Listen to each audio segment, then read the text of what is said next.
How you doing? Maybe we'll have a party. Let's do a dance party. How do we do this? Oh, that's dreamy. Where's the party one?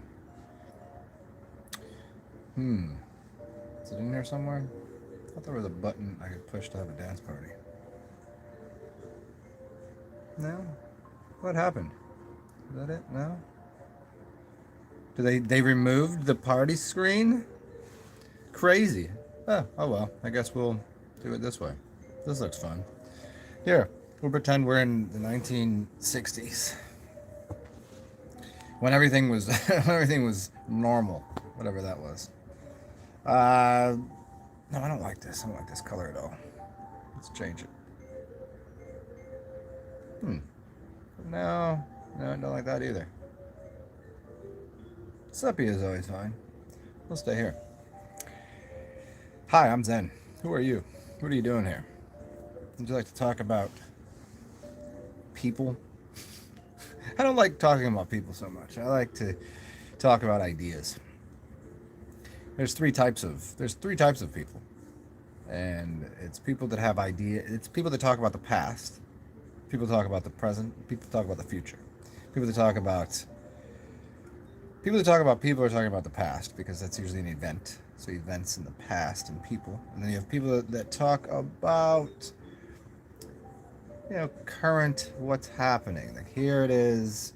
There's the news, what's happening, what's going on, and there's people who talk about ideas, futurists.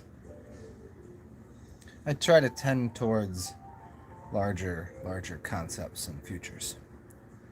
But it is always nice to look back at things to, get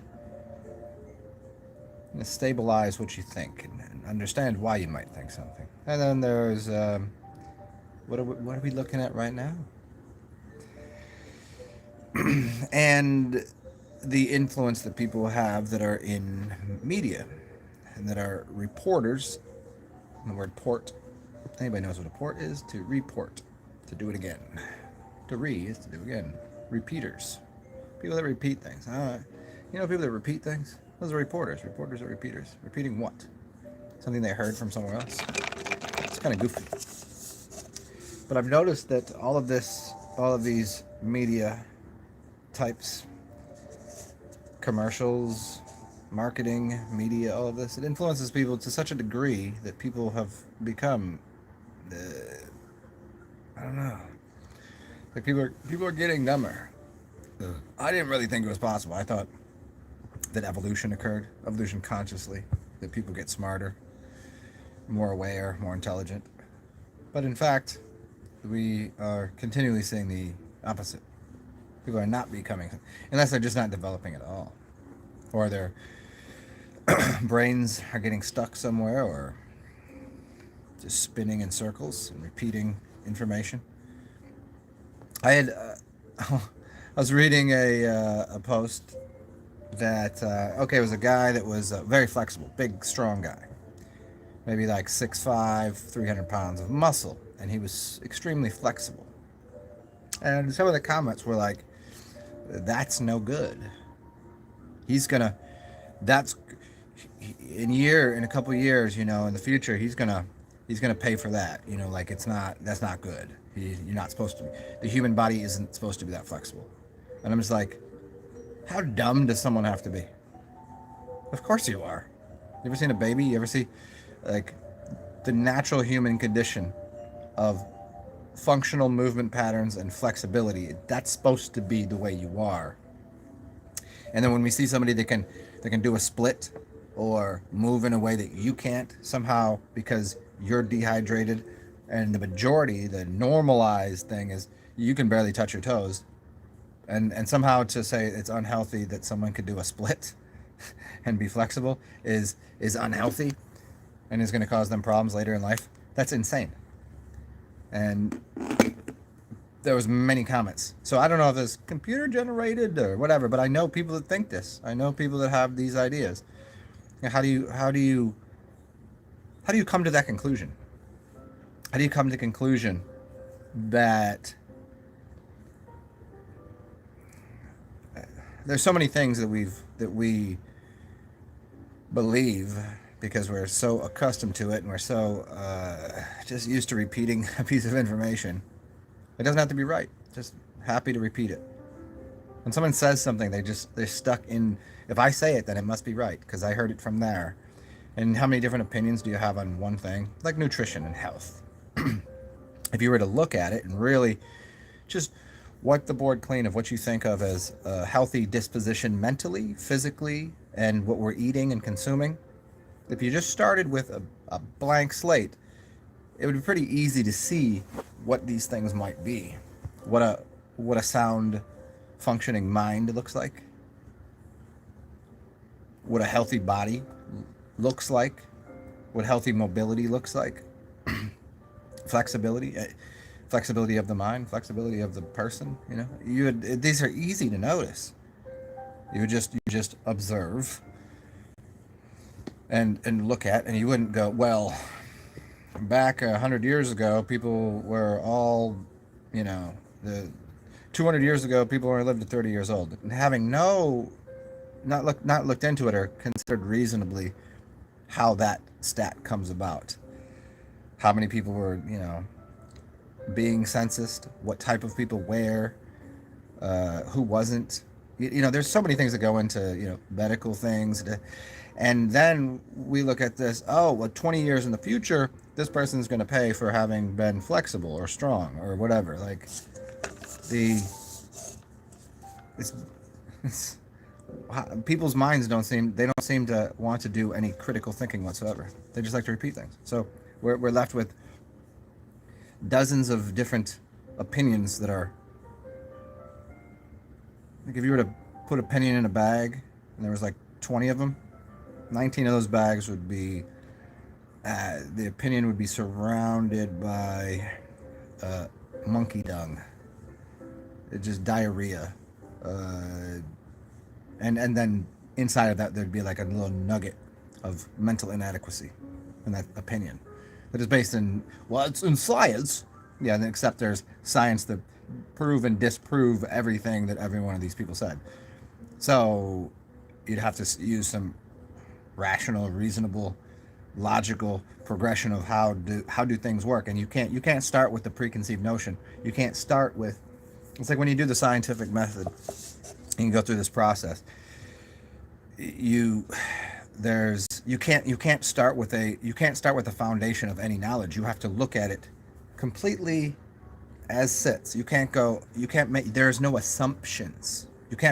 You make a hypothesis as a guess towards the future of what you might find out, but you can't be addicted to that. When you look at something, you can go into it with no assumptions. Yet all of the science and all of the knowledge that people think they have are based upon assumptions that whatever they read or whatever whatever science or piece of information they got was correct and sound. You can't start there. We start so many conversations 10 levels into the conversation without going to the base, to the root of it. And nobody likes to do that because it takes too much effort. It takes thinking. And again, we're presented with information that is not. It's starting at a bias.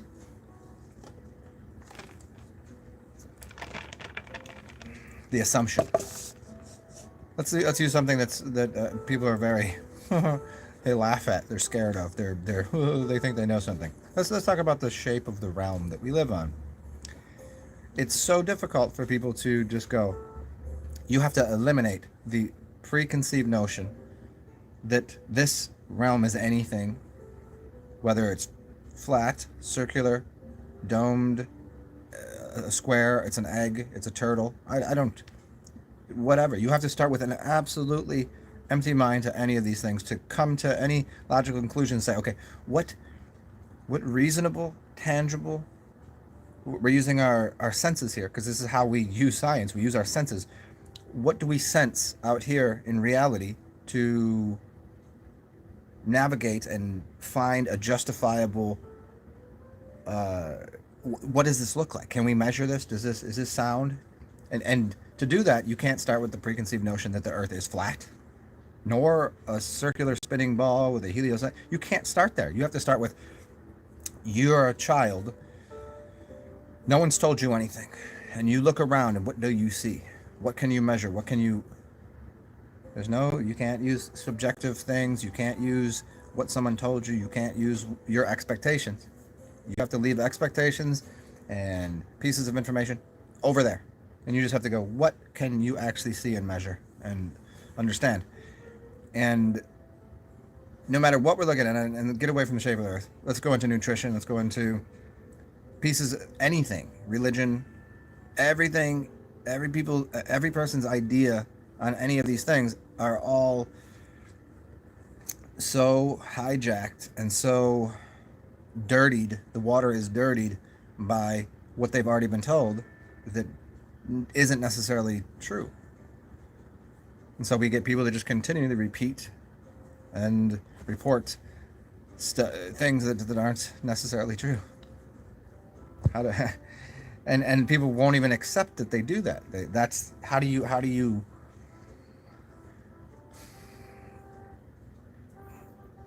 say, hey, can we get rid of this idea that we have because it's not helping? It's like the whole people that are hardcore capitalists. Then the people that are poor in capitalism, they'll still justify capitalism and assume that anybody that says anything against it is a socialist or a communist or something. And that's just not how that works. Just take every one of these things separately and say, what are the pros and cons of it? And if you can do that, that's a good place to start, because you're going to find pros and cons in every one of them. But if you're a capitalist, it's as equivalent to being a flat earther, is equivalent to being a Republican, is equivalent to being I don't know, that you assume that humans should only eat vegan food, is equivalent to being a Christian. It's based upon nothing. It's based upon, because you won't look at it objectively from a baseline of saying, okay, there's 100 different religions, there's 100 different ways that Earth could be shaped. There's, how can we verify what I think it might be? But let's get rid of that. I don't care what you think it might be. Let's get rid of those and let's see what it is. Let's just find out. Let's find out what religion is the right one, if there is. Let's find out what system of exchange, of barter, of currency, of economics seems to be the best choice that we can find. And to think that capitalism or communism is the best choice is ignorant to a fault.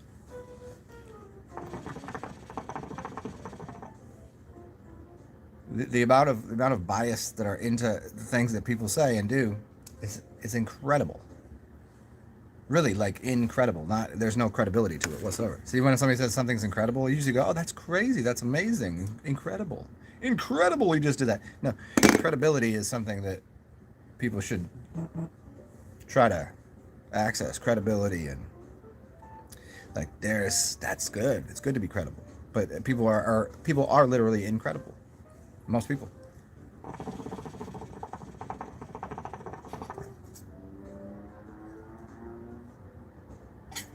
So, as I've studied for I don't know how many years now, all of these different crazy subjects, most of my day is concerned with psychology and why people have certain philosophies in the world, and nutrition and all sorts of different things, and I still can't come to comprehension and understanding why people are so accepting of BS. It's like they're so stuck in their,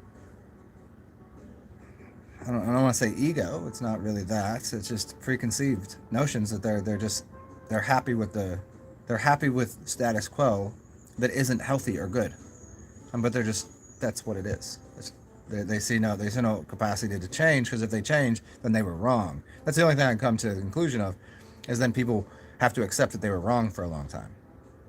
Most people are uncomfortable doing that. That's the only thing. That is, people just are so uncomfortable saying, oops, I got that wrong. Why? Because they were trained, if you get something wrong, your parents are going to yell at you. School teachers are going to be like, oh, I'm going to give you a bad grade. You don't want to be wrong. And it will damage your ego. Everything that you're built on, the foundation of the way that you view the world is based upon things that were probably not right to begin with, shaky, but you don't want to be wrong about it. You build a house next door to somebody that builds a nicer house. You don't want to be wrong about the way you built it. If somebody's like, hey, you should have done it this way and this way, because that's not going to let you go, oh, no, this is right. This is going to work.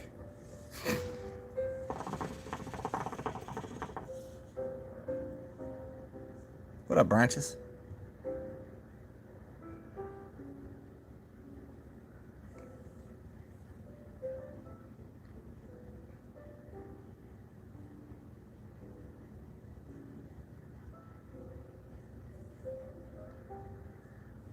Um, wow, I'm gonna have to. I will try that another time. Reading that, I'm not on that level of what you're talking about, nor do I understand what you mean. If see all the way around the Earth into the back of our heads, that doesn't even make any sense. I mean, I legitimately don't understand what you're even trying to get at or say. The atmosphere functions as a lens. Okay, I got that. Our eyes are also concave. Okay, I got that. Light reflects and reflects. It refracts. I got that.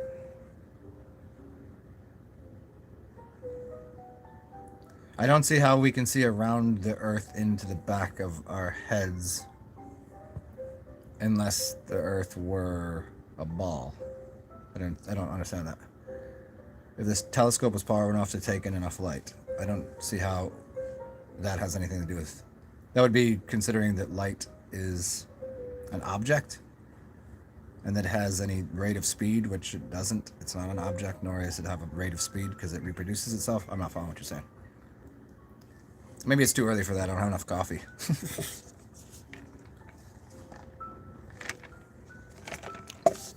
And that would imply also the seat into the back of your head that it would bend and curve into it. I'm not following. I'm not seeing what's happening here. I mean, I hear you in the sense that if I look that way and we had enough mirrors, it could go around and I could see the back of my head. So I don't really need a telescope to see the back of my head. I could just angle a mirror. Oh, nice. Hear that? I could just angle a mirror or use the refraction of the concave to have a concave on top of a concave that would keep turning that into a circle to the back of something. Hold on a second because this is annoying. The sound. Hold on.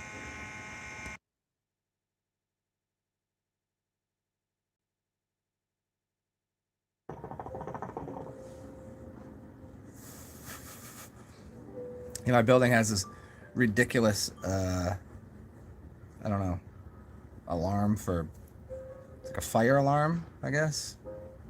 And it always has some sort of fault in and it just goes off every once in a while. And they just won't fix it. It's so obnoxious. It's really great when it goes off randomly, like at night. Yeah, pretty cool. Anyways. So welcome. Hi. How's everybody doing? How's your morning going? Or evening, depending on where you are.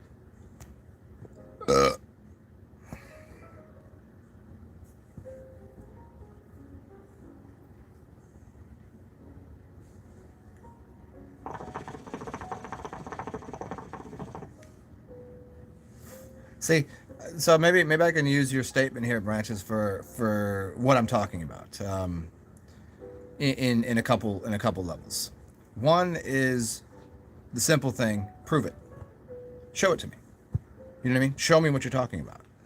And I'm not saying that just to you. I'm saying it to everyone when they have, like, the realm, for instance, or whatever their piece of knowledge is. Show me and explain to me how we come to this conclusion. Like, if we were to believe history about buildings and how large they are and how the pyramids were built, what we're given is completely moronic at best. It doesn't suit any sort of logic, and it makes no sense, and it doesn't seem possible under what we're given as time frames and how it was done and technology. It doesn't seem possible. Not even seem, it's not. Period. But yet the majority of people just go along and agree with it and believe it. And show me how that's done. And they're like, well, we can't do that today because we can't go to the moon. We lost the technology. We can't build the pyramids because we lost technology. Well, it doesn't seem like that's how that worked. I mean, granted, we don't know. Granted, in some way, apparently we lost the awareness of how to build the pyramids. Certainly, sure. But other things that we come to the conclusion of is theory, theoretical. Okay, we could theorize all day about the shape of the realm, but go and show it to me. And this is the thing that most of the information given, especially on ball, spinning sphere, spinning through the sky, that it's completely, it's so mushed up into it's a word salad, and mathematics and theoretical physics and this and that and theories. Everything is a theory, and then they go, well, these are the popular theories, and here's what it's just like anything else. So, okay, so what I've noticed is people that have perception of, the Earth being perhaps a flat realm, is everything has been shown, and it seems when I go outside, what's verifiable to me is, as far as I can tell and see, it's flat. Is there a concave or, sure, dug out, maybe there is, but as far as we can tell, it doesn't seem to be a ball flying through the sky. See, these things, I see the sun and the moon in the sky at the same time. It's not like parabolic and concave, and I can't see the back of the moon. Why can't I see the back of the moon with the telescope if I can see the back of my head? See, this is just show it to me. But yet no one can.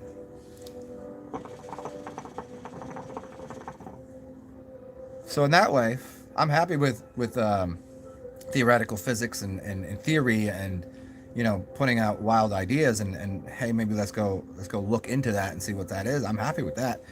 But for as far as we can tell, we're ingesting just complete nonsense that does us no good, and is some of it's so much of a lie that it's actually it defeats us. It deletes the ability to even say, here's an objective reality. Objectively, if we want to go with this subjective reality, then everybody can go. You can live wherever the hell you want, do whatever you want. That's fine too. But we can't have both. You can have your subjective reality about whether or not you like the taste of strawberries versus a steak. You can have that. But objectively, I don't think we can say that a car doesn't have four wheels, that a house doesn't have a roof that doesn't allow rain in. Like there's objective things. So from that standpoint of what we can find in the physical reality that seems to be objective, we should probably have a little more consideration for what is such. And instead, we're just given CGI and pictures and theories of just about everything. And I'm not just talking about the shape of the realm. I'm talking about history, I'm talking about nutrition, I'm talking about so many different things that if you were just to look at it and use some critical thinking and some common sense, which doesn't seem to exist in either of these things. All we get is people with fanciful notions of what's the hot button fad diet these days. What do we think we need to believe, and who's giving us these ideas? The people selling the ideas. There's not too many people selling you things that aren't going to bring you back to buy it again, to buy their next fad idea, their next fad diet, their next thing that keeps you disempowered.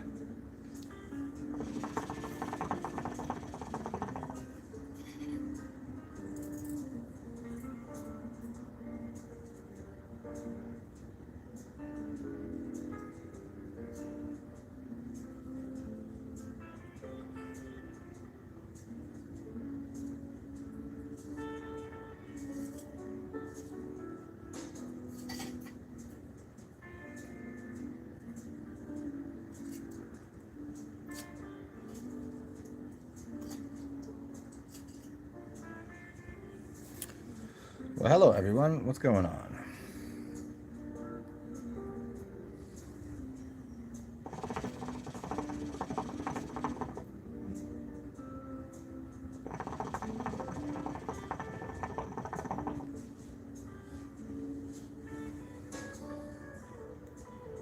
How is everyone's morning going? Or afternoon, or evening. Depends on where you live, I guess.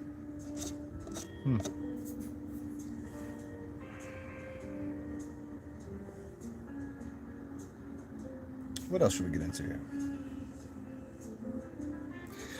Oh, I was reading a, I forget who it was, and I really vibe with it. It was somebody was going, hey, pharmaceutical companies, you know what I really appreciate? The time that I broke my arm and you gave me some painkillers and you know, you set my arm and put it all back together. And when I, you know, cut my finger and you gave me some Neosporin or whatever. And But at what point do you just say, haven't you made enough money? Don't you have enough power? Don't you have enough? Haven't you poisoned people enough to the rest of the things? There seems to be so many things that you keep marketing and pushing to people that aren't helping them, you know. And he went through this whole dialogue between all of the different things that, you know, we can say that, oh, thank you, the school system, for, you know, when my parents didn't have time, you taught me math, you taught me how to spell, you gave me some dictionaries, you kept me out of the rain, you know, you put me in a room with a bunch of other kids to play with.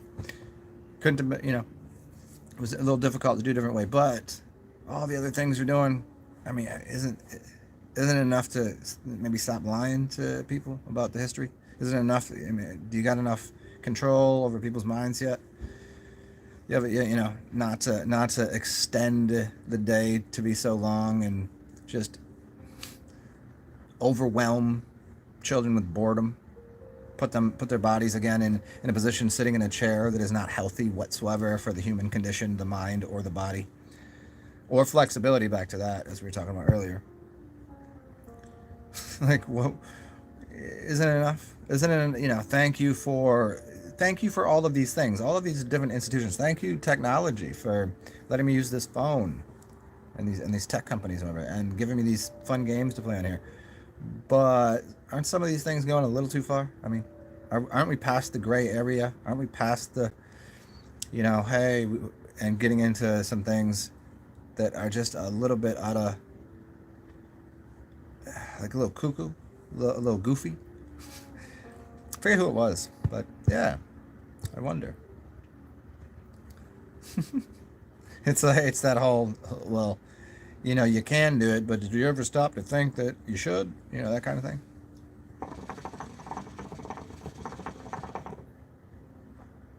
And we have people going along with the people that continue marketing and selling things because they're making a profit. Oh, it's a good idea. It's a good idea. You ever see a kid running around with a good idea, and you're just like, that's a silly, goofy idea, and it really is. But because other people are like, oh, that's a great idea. I want a pair of sneakers that turn into you know what I mean, that bake pancakes.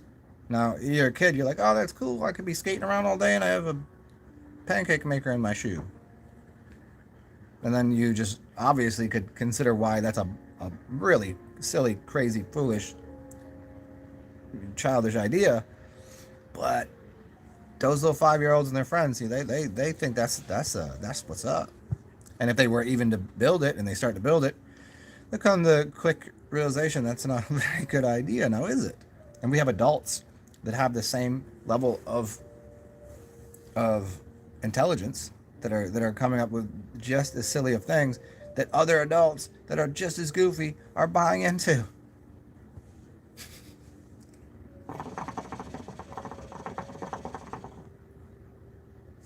It's like the whole idea you can become anything you want in this life it's too true at this point that people are doing some of the most outlandishly, amazingly silly, ignorant, stupid, moronic, foolish things, and they're making a life out of it, and it's paying them, and they got people to support them, and in their idiocy. and people are applauding this. Clown world, huh? And anybody comes up with a good idea that across the board would help everybody, and like, no, that's crazy. That's silly. What are you talking about? What do you mean? What do you mean helping everybody making things more easily accessible and that might be healthy? No, we can't have that. Because if you did that, then everybody that's doing all the really weird, unhealthy things, their models of their big toe theory of everything gets thrown out the window because their theory doesn't seem to be very solid in foundation.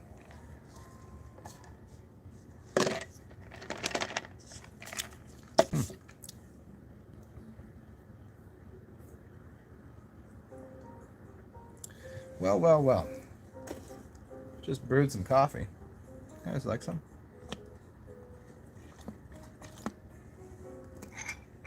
My nice new mug.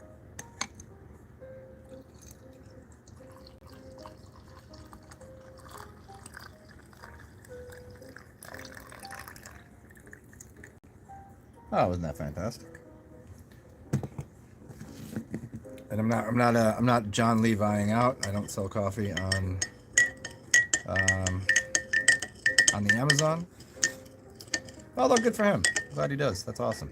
I don't know how I see. This is the thing that's always confusing me. I don't know how the hell anyone's buying a $23 bag of coffee beans. I don't know. But I mean, good and great. Hopefully it's awesome. I don't know. It's got like superpowers in the bag too, but like man, like I paid $3.99 for a bag of coffee. Now, is it locally grown and fair trade and da da da? No, obviously not. And obviously, whatever he's selling is much better. But like, wow, that's just. I mean, that's just proof of a different idea. Like, and again, I think it's great that he's doing it. But people can sell just about anything. Like hucksters, like, the idea of snake oil salesman. Again, I'm not calling John that by any means. Zero. I'm just saying that people can sell you anything now. Like people are so, and that's the funny thing is like, why don't you go do it, Zen? I was like, because I don't want to get over on people with. I wouldn't find it reasonable, honestly, to sell somebody a coffee for $23 for a bag of it. It just unless of course I was like, I grew this and I used these kind of tools that I had to pay for, and I put this in the soil, and it's in a greenhouse with different colored lenses, and I play this music for it. You know what I mean? Like, if I could justify all of it, perhaps. But like, there's other things that like I don't see how people selling people the pet rock.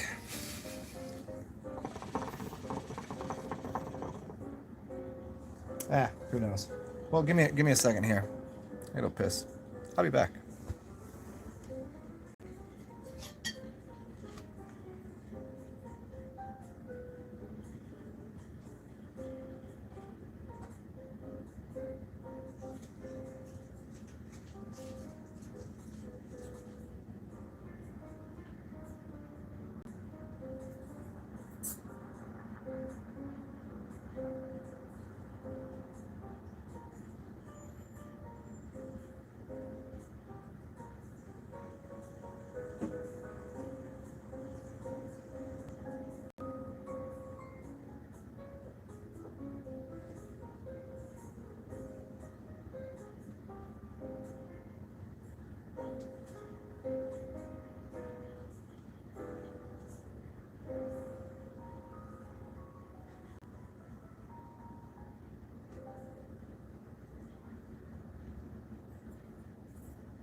Welcome. I'm back. How are you? Who's here? Doesn't seem as though anyone's here. Oh, it's commenting. So maybe we'll talk about platforms like YouTube and different sites that host things. Maybe that would be too much of a diatribe into. Yeah, let's go a different direction. I'll save that for an entire show. I think we'll do that as an entire show. Platforms and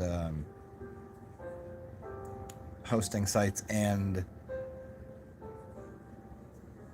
influencers and profit. We'll save that for another show. Right now, we'll talk about jazz and coffee. What do you think?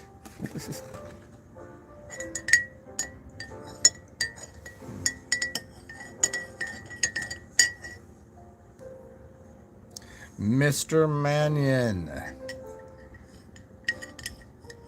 Stirring up some coffee, man.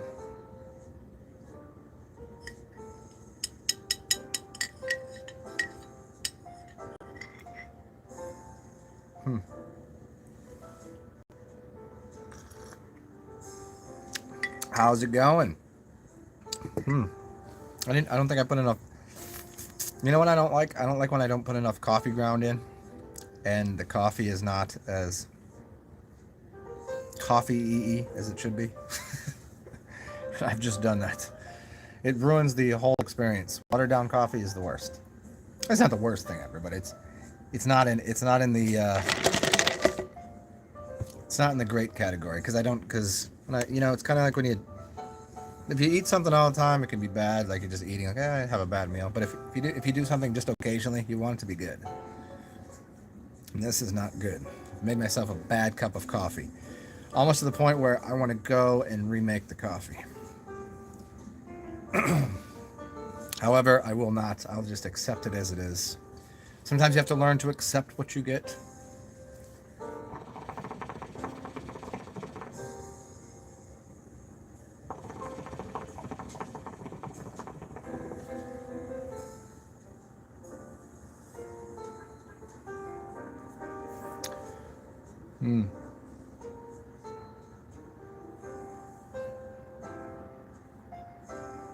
Maybe it's the music. I kind of want something more upbeat. Maybe that will help me to think of something to talk about. Because I don't know, just a little bored, man. A little bored. And there's not much to do on chilly days outside. And all of the like I don't really like hanging out at coffee shops and stuff. And the mask thing is weird because nobody wants to get close enough and they'll have a mask on, like talk like this and like the hell is this person talking about? Can't hear you. And then what is the subject? What's going to be the subject of conversation? What's gonna crop up into every single day of your life now? Conversation. You know damn well what it is, and that to me is an insanity. That's you tell me for every day for the past 726 days. Is that about what it is? Not really good at math, but it's about that, right? 700. That's all that comes out of people's pie holes. They just shovel garbage food into their mouth, and whenever that's available for, as long as they don't have a diaper on their head. And then when they're not shoveling garbage in, they're just spitting garbage out. That's the repeaters, It's repeating nonsense. I'm trying to find a way not to be a repeating damn piece of repeating fool.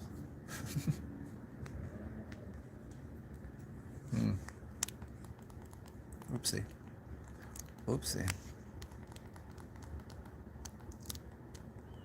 Oh, let's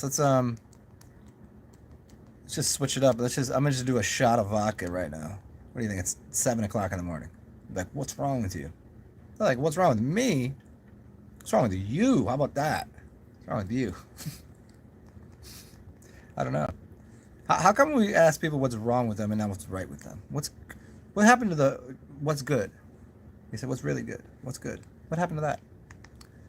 I always enjoyed that question. It's good. Because you're asking, you're also saying, I'm doing well. How are you doing? That's what's good. If you're not doing well, you don't say what's good to somebody. Usually the answer is pretty streamlined. Like, how's your day? Oh, well, great, awesome. But there is this thing in interaction with humans and conversation. It's kind of like you ever have a conversation with somebody and they have one word answers. Like, whoa, this is really engaging. This is really what's been going on? Nothing. Oh, how's everything going? I heard you get that new the job. What's going on there? Oh, yeah, it's all right. Hmm. It's as if people aren't impressed or interested. It's like people are not impressed with things anymore, unless it's so outrageous and outlandish that you gotta really like. It's like, media, right? Unless in the first 3 seconds it's like an explosion and wildness everywhere, and it's bright colors and insanity. Without doing that, people are just like, oh, the doldrum, the humdrum. I'm not gonna watch this. I'm not gonna watch this dude sit here, black and white, just talking all slow and intelligent. I need something crazy. I need somebody falling off a BMX bicycle and having a squirrel gnaw on their nuts. You know what I mean, dude? I need somebody to get pile drived and kicked in the face with a soccer ball 400 times in a row while eating hot peppers. Okay, we already seen that. What's new? I already seen that too. What else? What else we got going on here?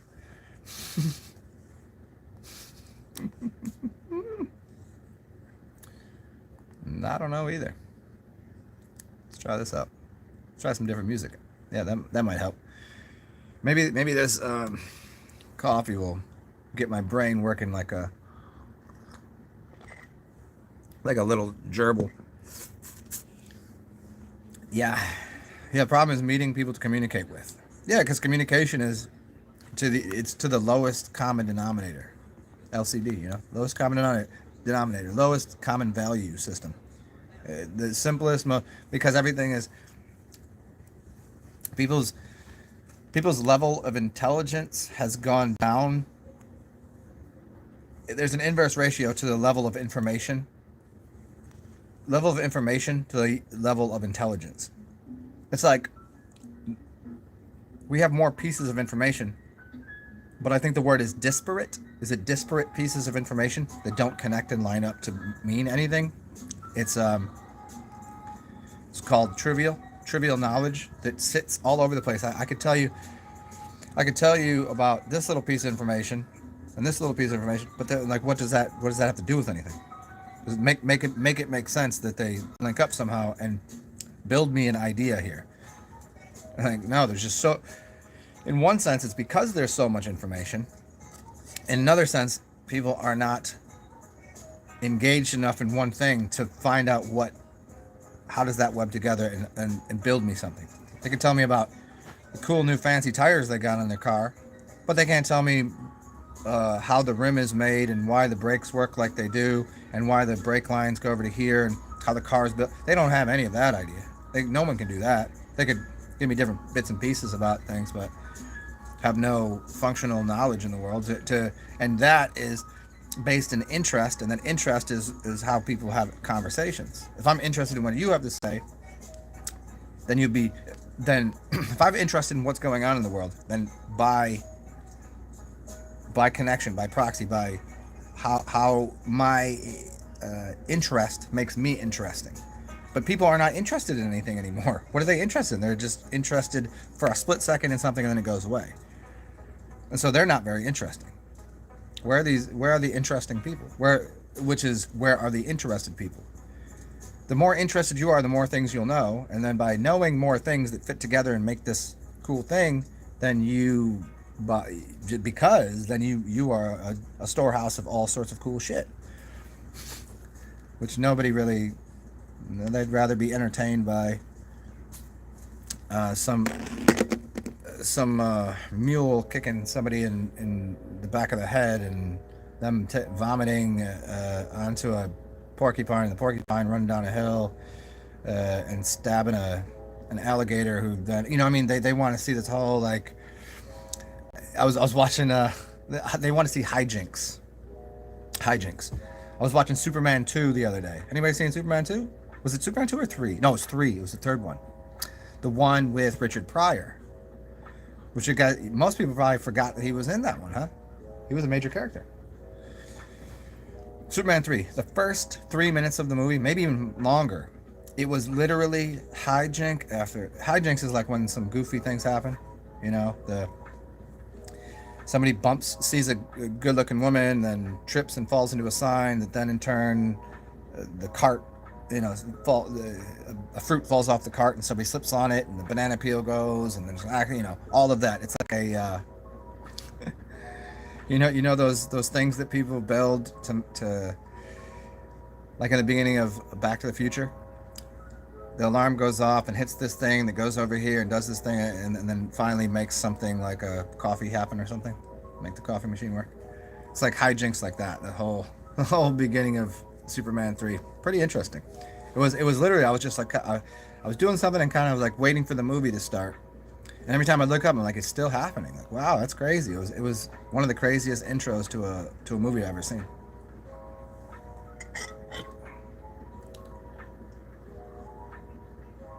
And while we're talking about Superman, this whole Superman versus Batman thing, it's so ridiculous. I don't know how people are like, oh, but Batman. Like, no, it's Superman. Batman can't win that. It's just stop. Like, the whole idea of Batman at all, and even being the good guy, is insane, because he's not. And there's no way that he's like, how is he he's not a superhero. He's just some dude that has a lot of money. It's absolutely ridiculous. And I love how it's the whole franchise is so big, right? And is it because people go, oh, well, that's just a rich guy, and he's not super powered, but he's still getting it done, so that people can identify with it more? Is that what it is? That you too are I'm Batman. That you could be Batman? Is that what it is? Oh. What's up, gentlemen? Yeah, the gibberish. Hey, and the thing is, I like the insane weird stuff too. I like watching crazy things that happen on the internet. Ow, all of the silly things that happen. I'm all about the hijinks.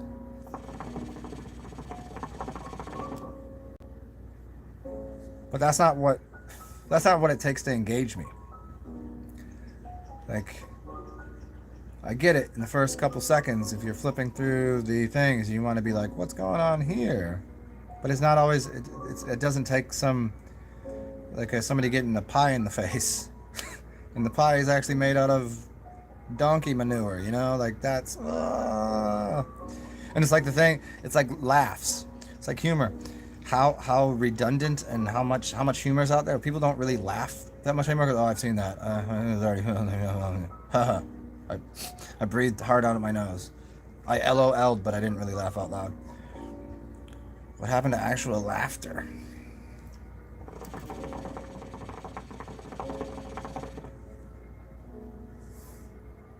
It's like people that are... It's kind of like, what is it? Like people that are sex addicts?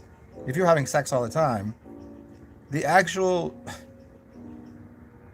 tantric engagement of the whole act kind of goes out the window, and you're just looking for that climax. It's the hit the button and get the reward of the like the mouse to get the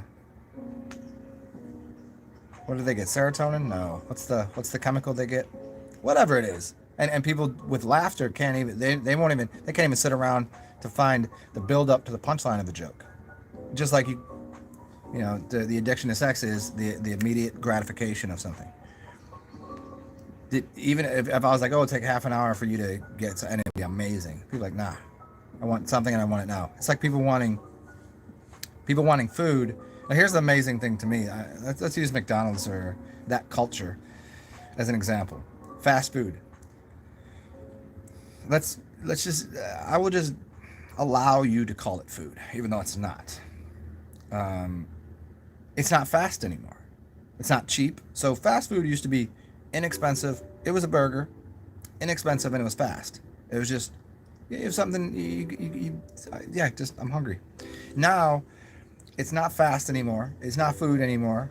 And it's not cheap anymore. So why do people still do it? Literally, for the price of what you can get at McDonald's, you could get something better that will be actual food that will take about the same amount of time. And people used to think, going through the drive-thru was quick. No, it's not. The last time I was through a drive-thru, it took longer than if I were to go in, if I just park the car and go inside, or go to an actual restaurant. Like, I don't.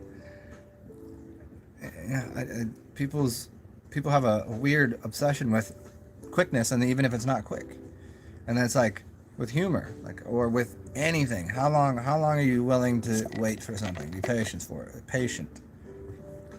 Like, people would take the immediate gratification of shoveling McDonald's in their mouth over if I said, if you give me an hour, I'll make you one of the best meals you ever had in your life. Most people would go, no, I'll take the McDonald's.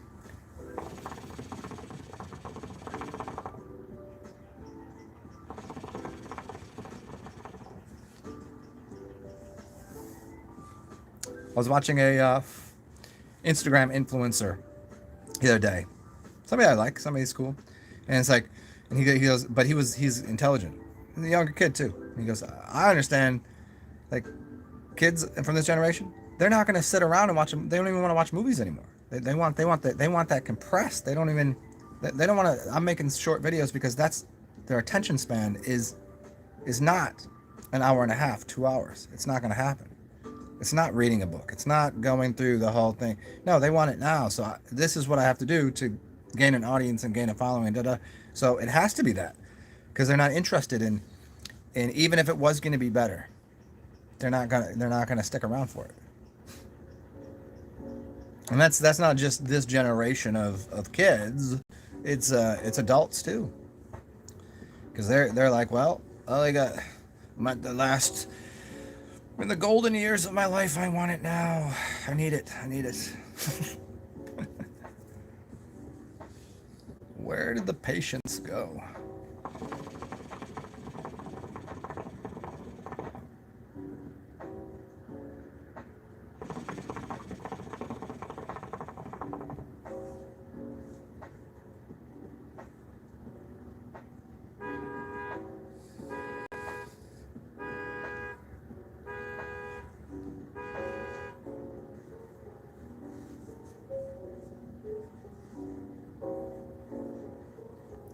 Branches, what's up? Men can be beautiful as much as women. Yes, this is correct. I find men beautiful, but not in a sexual way. Not in a physical way. Like, I'm happy to say, oh, he's handsome. He's a pretty guy. That's yeah. But there's no magnetic, auric. And a lot of it is, if people don't get this, is a lot of attraction is based on smell.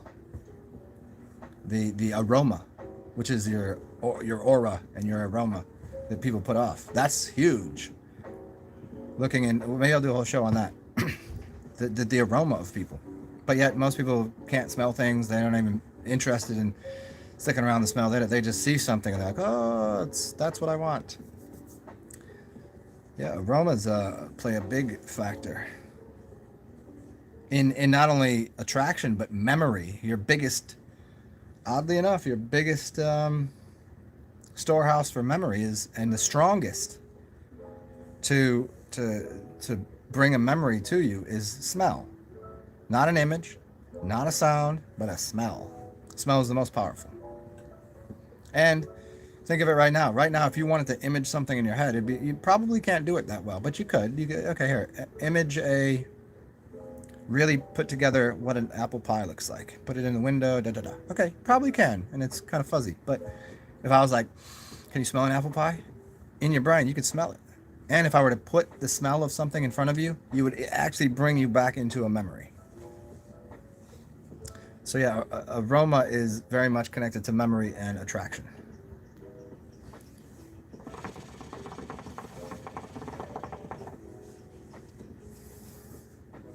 And men can be as beautiful as women. Ask a woman that. Most women would be like, yeah, of course they are.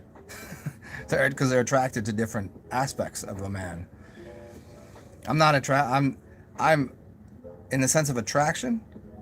I'm attracted to soft and comfortable and milk and squishy and yeah, because I'm a man.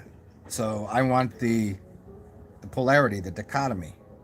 As a man, I'm not attracted to a man that's strong and powerful and all of man. Like I can go, that's a great representation of man, just like me. And I can say that's awesome and that's great, but attraction wise, no, not gonna be there. So that's why would a woman want a man? Because that it represents what is not that. You're attracted to things that somewhat have a similarity to you, and mostly things that are not like you. Well, what is that? That's interesting. It's nothing like me, but I like it. It's not opposing. It's not opposite. It's like men and women are not opposites. They're complementary because they fit together. So it's not opposites attract. That's not true. Is that how magnets work? Opposites attract.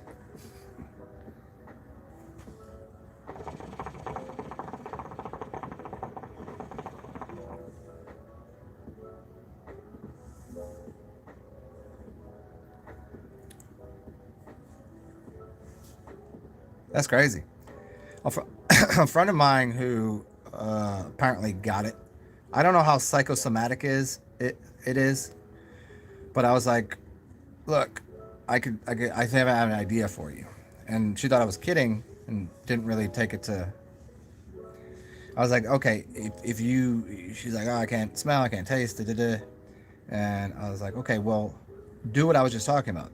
Think about something. Think about the smell of an orange. Think about the smell of a peach. Think about the smell of whatever your favorite food is. Close your eyes and envision that, and then you can smell it, and see if that might help to bring back the sense of smell. There's all sorts of things you can do with your mind to, heighten awareness, heighten your vision of something. If you focus on really wanting to see, you'd see something new. If you really listen to music, you ever listen to music and get high? You ever get high, dude, and listen to some music and you hear different sounds in there and like, whoa, it's so spatial and da-da.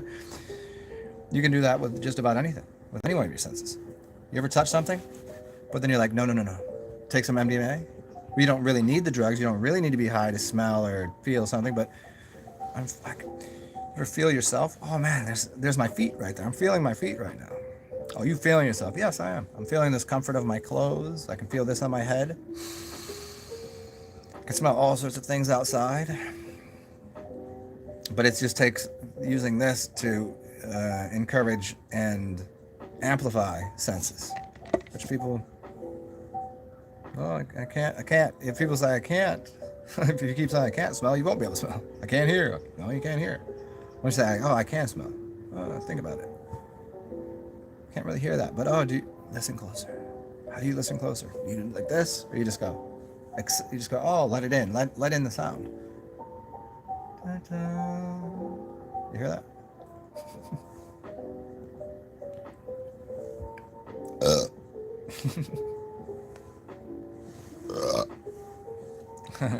Burps.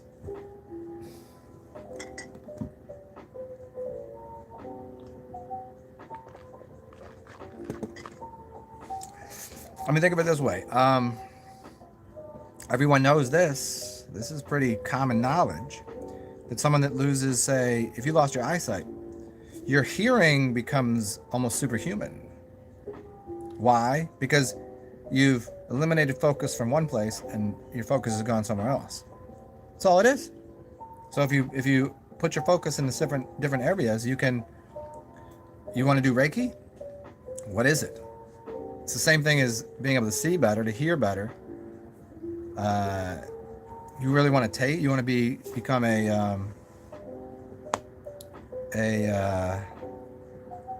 what are those people called that taste wine? What are they called? They're like the wine connoisseurs, and they come and show you all the wine, tell you all about them. Somebody's got it. Why am I not, why am I not remembering the name of what they're called? Well, I guess I haven't been to a really nice wine spot where they have these lately. But the point is what they do to develop their sense of smell and taste is that's what they do all day. They study it and they focus on it. And all of a sudden they can smell things that you can't smell. They can taste things, and because they're interested in it and they're focused on it. You can do that with any one of your senses. You can give yourself superhuman senses. Or if you're lacking a sense, then you could focus on that. There's a book written by Aldous Huxley. I think it's called The Art of Sight or The Art of Vision or something. It's about explaining how to develop eyesight. That if you had glasses, it's kind of like that was the main focus of it, but then it goes into like imaging and using your mind to see better. And I'm still trying to remember the name of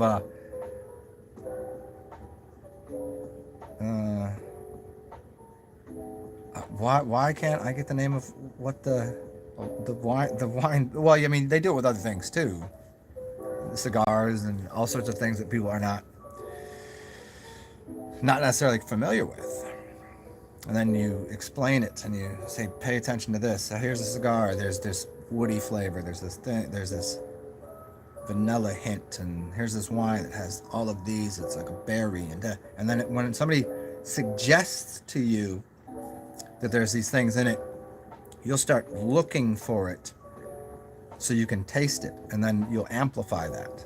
Because someone has, through the art of suggestion, said, pay attention to this. And all of a sudden you'll see it.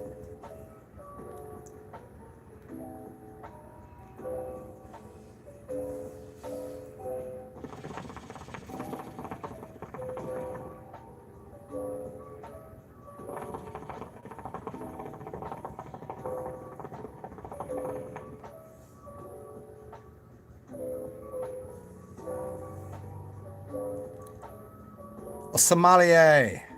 Thank you. A sommelier. Yes. Yeah, and and a sommelier isn't, it's popularly known as the wine people, you know, the people that mess with wine. But it isn't just that. It normally is because that's how it's popularly known. But yeah, a sommelier. And how I didn't get that, it's a Somalian sommelier is the way to remember it. And I was thinking Ethiopian, and I don't know why. Somalia, Ethiopia. Okay. A Somalian sommelier. Little tricks to remember things, and you forget the trick.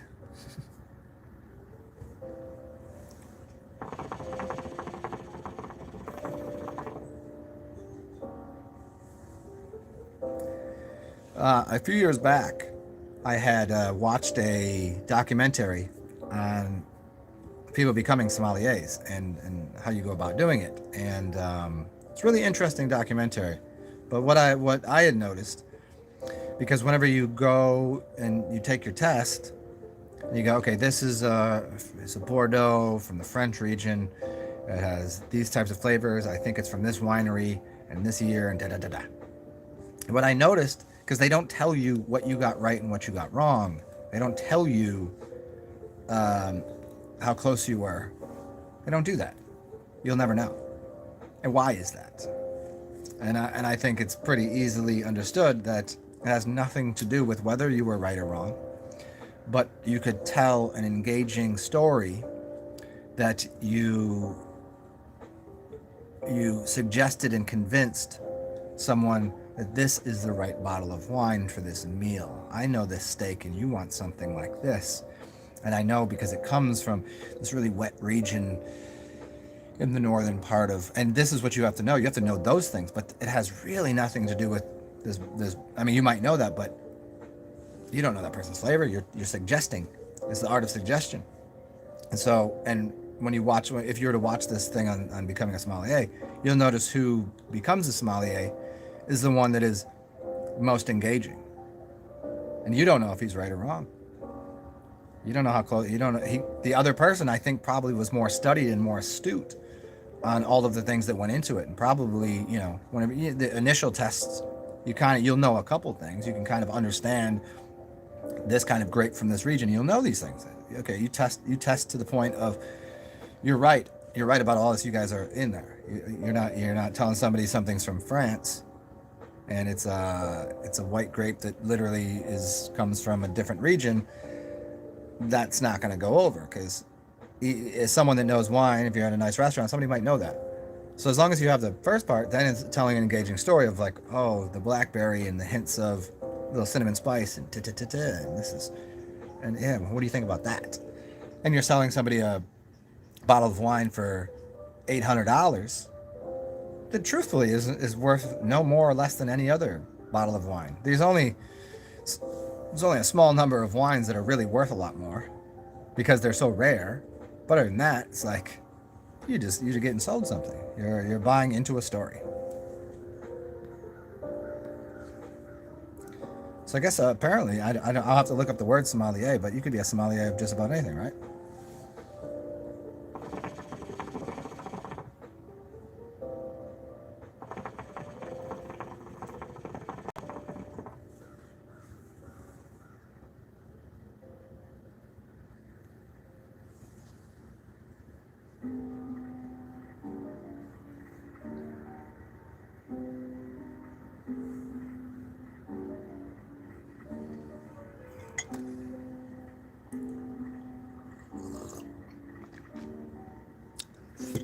I mean, somebody that works as I'm drinking some coffee, somebody that works with coffee beans every day, aren't they essentially a sommelier of coffee? Like all of the different varietals of beans and flavors that you get and how it's roasted, and being a very astute, well versed in the roasting and the quality and where it came from and the knowledge of it. That's kind of what it is, right?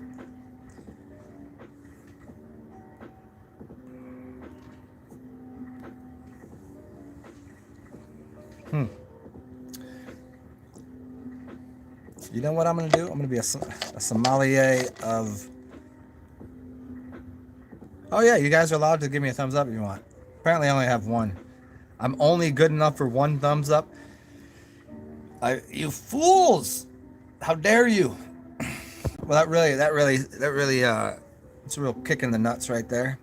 Really strike a blow to my ego. Damn you. Are you not entertained?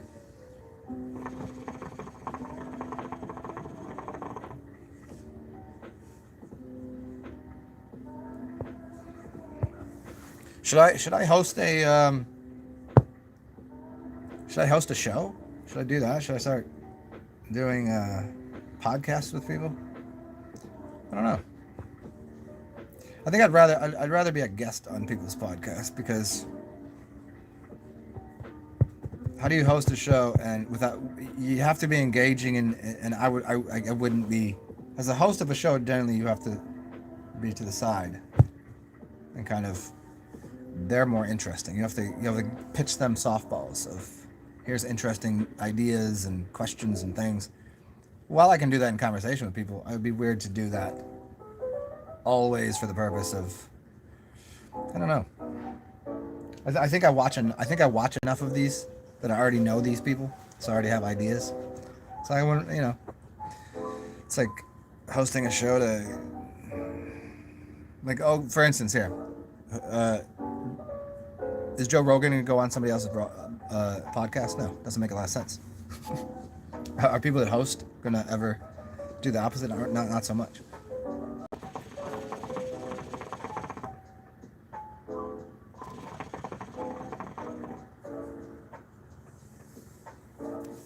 I don't think the most interesting people host shows. I don't think so. I think they tend to be guests on shows, because that's what brings the host the audience. Like, oh, that was interesting.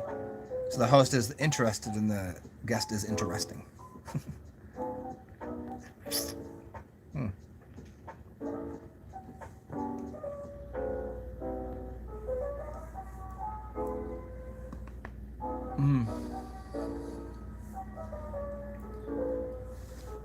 It's really this is interesting to me. So I have all of these different tones on here. So there's sepia, there's documentary, there's dawn, 8mm camera. There's the beam. There's the glamour. There's the dream, and there's the normal. What happened to the fancy party lights? Get rid of that. Put on this one for a little bit. That's an interesting color. Very, yellow highlighted? Jonah, what do you mean O-S-H-I, Oshi? I don't know what that is.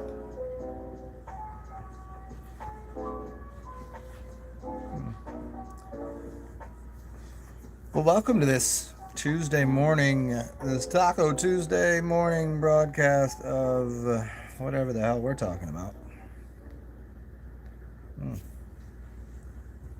Give me a second. I gotta use the restroom. I don't know why I call it a restroom. Who's resting in there? Who's resting?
The apothecary.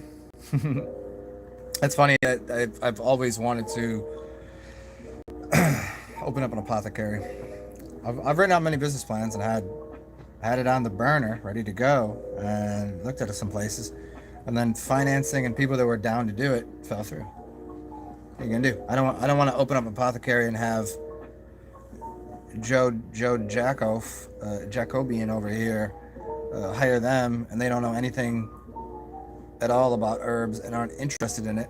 I don't want them running and working at a place that's not there. It's not a Taco Bell. It's not a drive-through. It's not a gas station. And so that's always the difficult thing too. It was I want to call it the Alchemist's kitchen. That was the idea. I'd actually designed it out, had the whole list of everything I needed, priced it all out. Never came to fruition. Not that it couldn't or it won't, but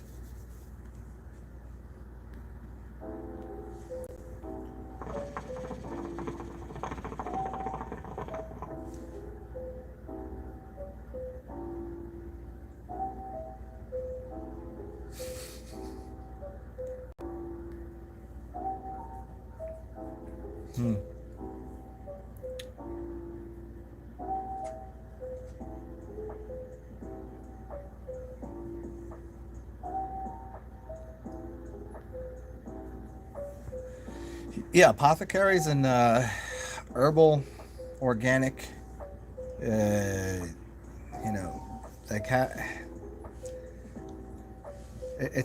very it's a very specific. It's for specific people. It's very. The person that is into conventional, I don't know why, the idea of conventional medicine and conventional grown fruit is really weird to me, because I don't think it's convenient nor conventional in any way. Like that's not how you would conventionally do it. You don't conventionally have a lemon tree with all the extra pesticides and this and that. That's not how it was done for years and years. It's not the simple organic conventional way. Would be really just let the sun hit it and let the water, and if it's put it in the right place, it will just grow. And that's what you want. But then you get people that are into what is considered popular medicine and popularized things, and they're not interested in the hands-off organic way. They don't that can't possibly work. We have to get it in a little white pill. They're not interested in they're not interested in the fact that, oh, this little white pill came from that raspberry right there. It's a raspberry leaf that they took one chemical out of. They're not interested in just here, just take the raspberry leaf and take it in this much quantity. You'll have the same effect. They can't even see it.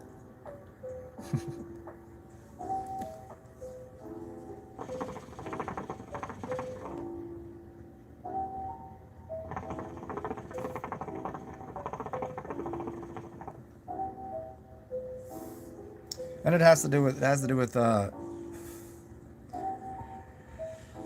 one part convenience for people, and another part, well, if somebody has a dilemma with them, they're pretty certain that if they go and see Doc over here, that has been tested and pretty much assured that if they do that, it will fix something, it will help them, and they can stand by and go, I know that in 3 days, my headache will go away, or this little thing that I have with this, I got this problem here, and I take this and it'll go away.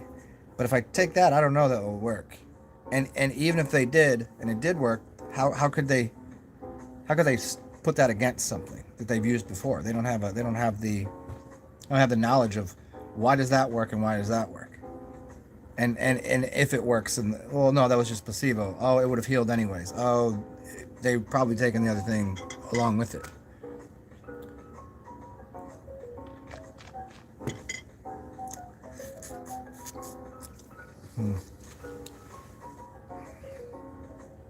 Yeah, perfumes. Yeah, essential oils. I used to make a lot of essential oils, perfumes and colognes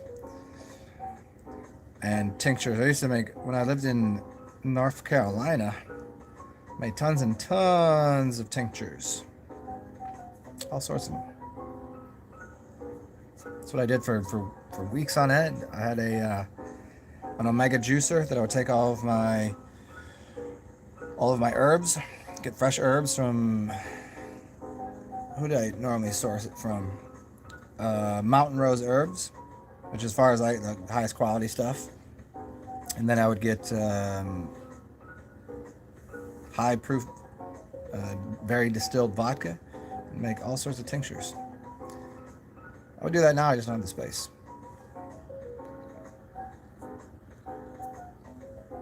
And to, off the giddy up, like if to sell those, you can't just have like 3, so I'd have to have the finances to buy all of the things I need up front so I can make enough to even make it viable. I'd have to buy all of the containers, the the herbs, the vodka. I'd have to get a new machine, then the marketing of it and all this. I mean, down to do it, but then you gotta have the audience and the people that need it. Like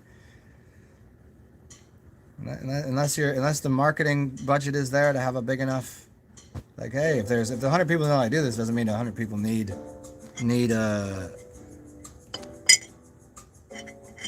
one type of herb.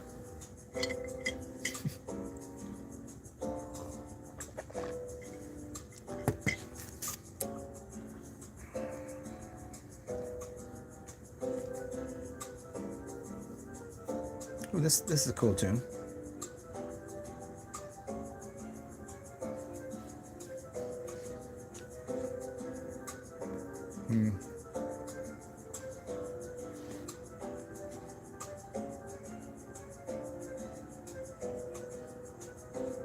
Let's see what color my eyes are today.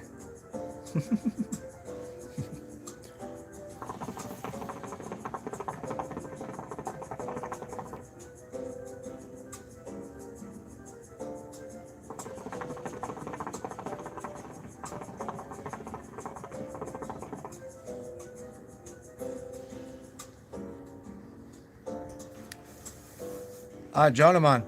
Oh, 100%. I'm definitely down. Yeah. Yeah, and speaking of collaboration, there's plenty of things that using medicinal marijuana in unison with other herbs have a profoundly quality multiplying effect on its healing qualities. I mean, I can think of just smoking herbs and things that I've mixed in the past and how it amplifies and balances things out within the weed. Could be down for sure.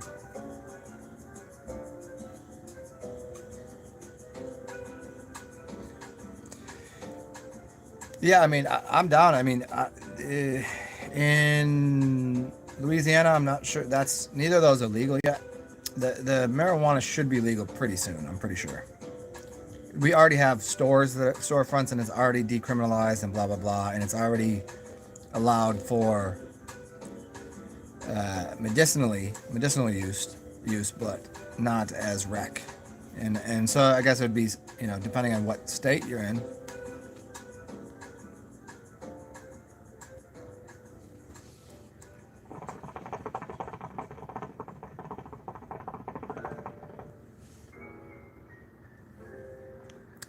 Yeah, that's awesome, Divine. Lion's mane. That's funny. I got a bag of lion's mane in here right now. Oh, you're talking about, okay, like regular mushrooms, reishi, lion's mane, etc., etc. Yeah, yeah, definitely.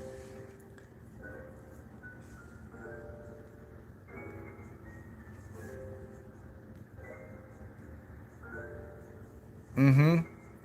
Yeah, there's a lot of good herbs, flowery herbs that are really great in wine extracts. Usually, wines are best used with flowers and some herbs. Yeah.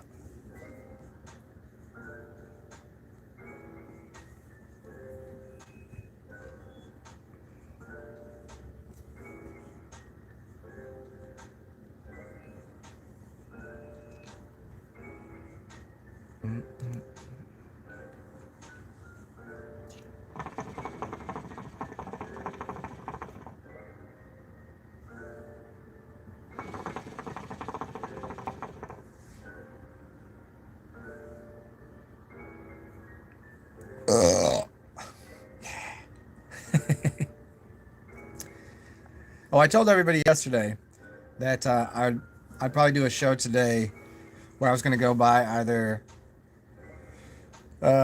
port wine or a bunch of beer, really bubbly beer and champagne, and I was going to do a burp show. Just see how many times I could burp during the show. We could have like a burp counter. I get the most bubbly substances possible.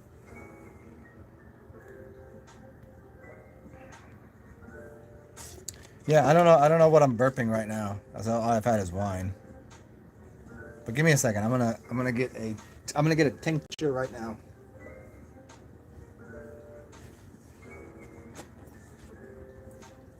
Give me 1 minute.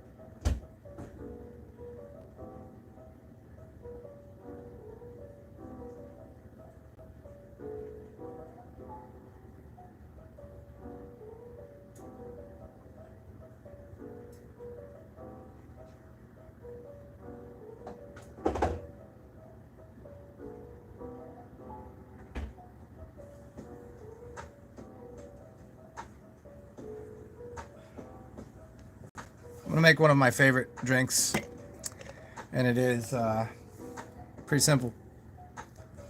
Vodka gimlet. I mean, gin gimlet's the way to go, but I got vodka. So I'm make a vodka gimlet. It's lime juice. Or excuse me, lemon juice. Wait, no, it's lime juice, excuse me. What is lemon juice? Well, it's going to be close to a gimlet. Straight lemon juice, lots of lemon juice. And vodka. Now, I would usually add a little bit of simple syrup, but I don't have any. And I don't really need any sugar in here because I'm sweet enough.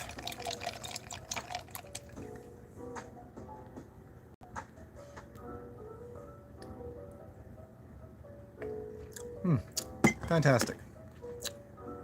Oh, that's way too much lime juice, but in a good way, I guess. That'll get everything going.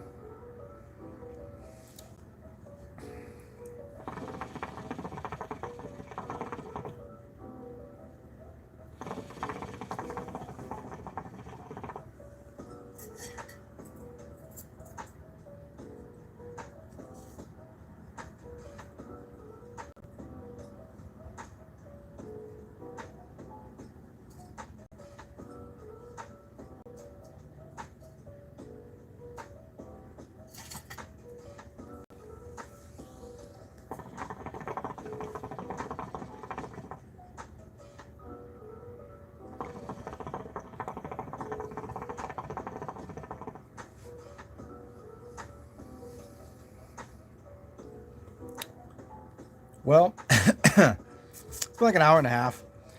I think what I'll do is do a little interneting. See if I can't get a maybe get a book. Get my mind manifesting some ideas. Unless you guys have any ideas of what you want to chat about. If not, what's up, Denise Franson? Okay, I guess I'll stick around a little longer. Now, as soon as I say I'm about to dip, some more people show up. I will stick it out for the rest of this drink. I do feel like I need a little sugar in here. Let's see. I think I have some sugar right here. Let's find out. I do. I have sugar right here. Sweeten that up a little bit.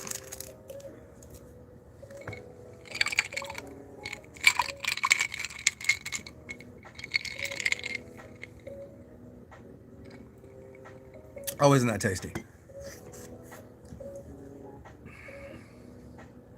Oh, hey, yeah, Denise. Oh well, I'll stick around. What the hell do I have to do? This is what I would be doing. I just need a little a little motivation and encouragement.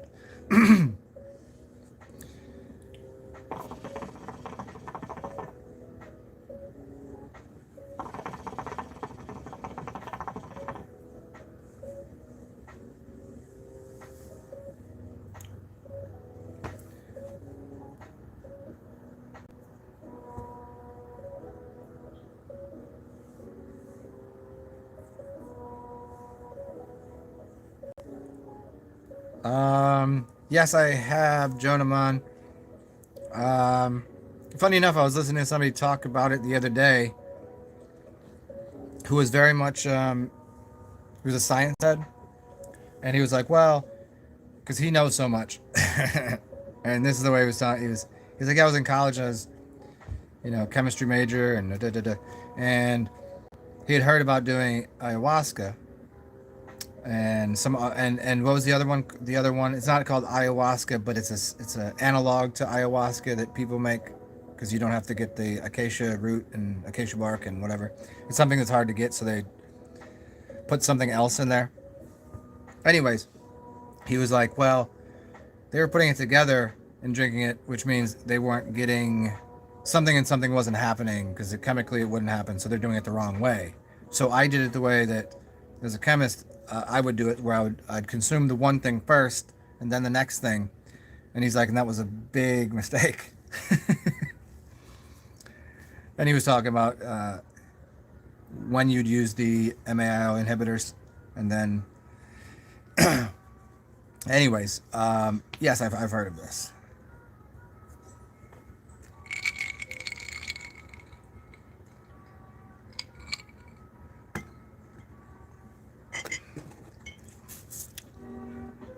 I, for one, am.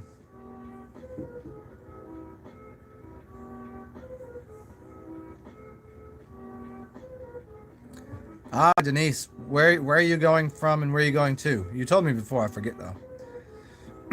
What do I think? I think it's awesome.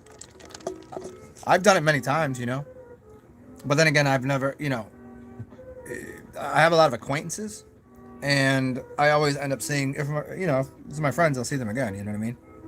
And I've always enjoyed moving and enjoyed new places, new experiences, and new beginnings and whatever. Uh, even in this city, I've moved a lot. I like little nooks and crannies and new places. But as I've gotten more and more, you know, as I've gotten older, it's not complacency. I just like having a home base. So for me, I'm pretty comfy where I am. Although I think most people would gain a lot by. You can do simple things. Move your furniture. That is a change for people. That's a small. I mean, for some people, that's a huge change. Even moving within your town or moving states of consciousness, states, new beginnings. Some people have a tough time with that. Some people like it, but nonetheless, I think it can be an extremely healthy thing for a lot of people. Most people should.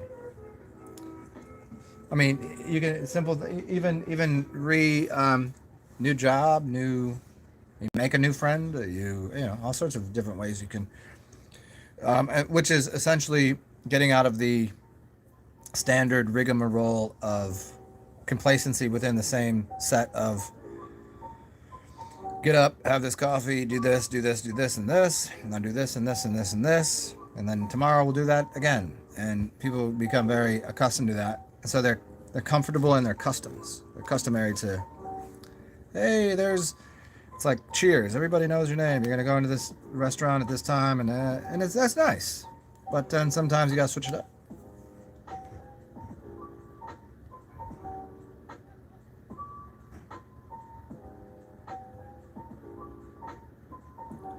Utah. Oh, that's right. That's right. You were yes. The Mudflat House. So from Cali, from Sacramento, from Sacktown, from Bay Area to back down to Utah. Intro. Oh, that's right. You're gonna go see John Levi. You wanna be John Levi's friend.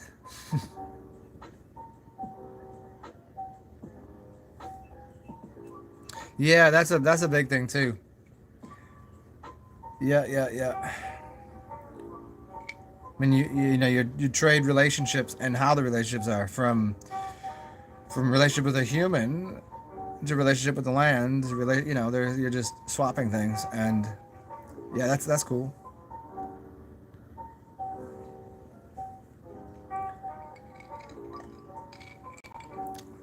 Yeah, you gotta go get go get some coffee from.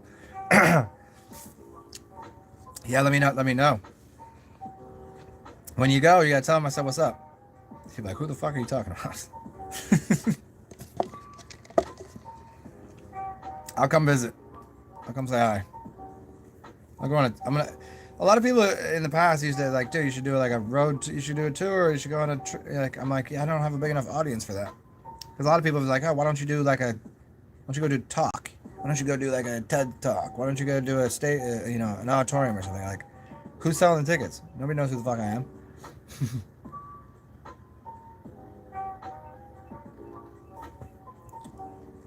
Yeah, relationship with the land and your ancestry.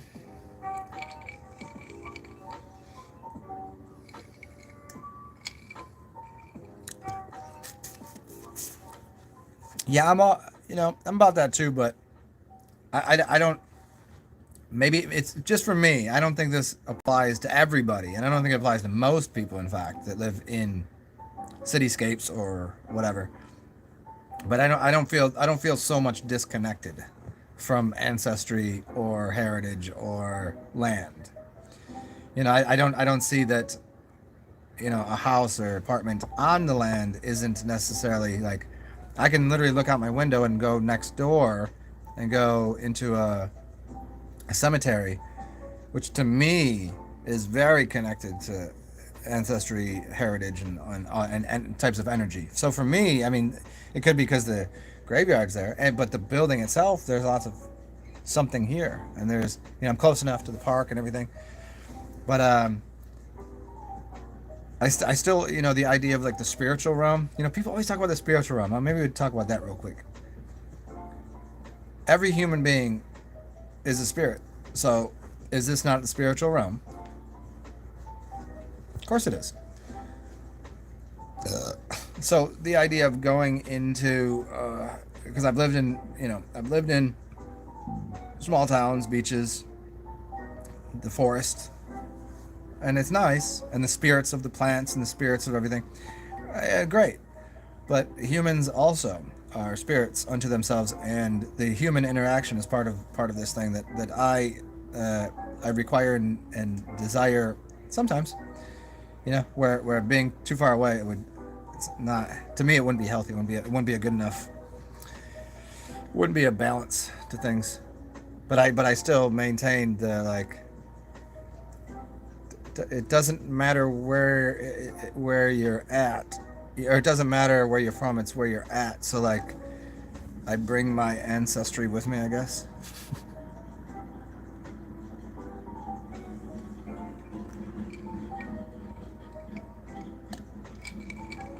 Ah, Denise, yes. Your ancestors helped build the county. Interesting. That's awesome. So you're real deal connected. That's awesome.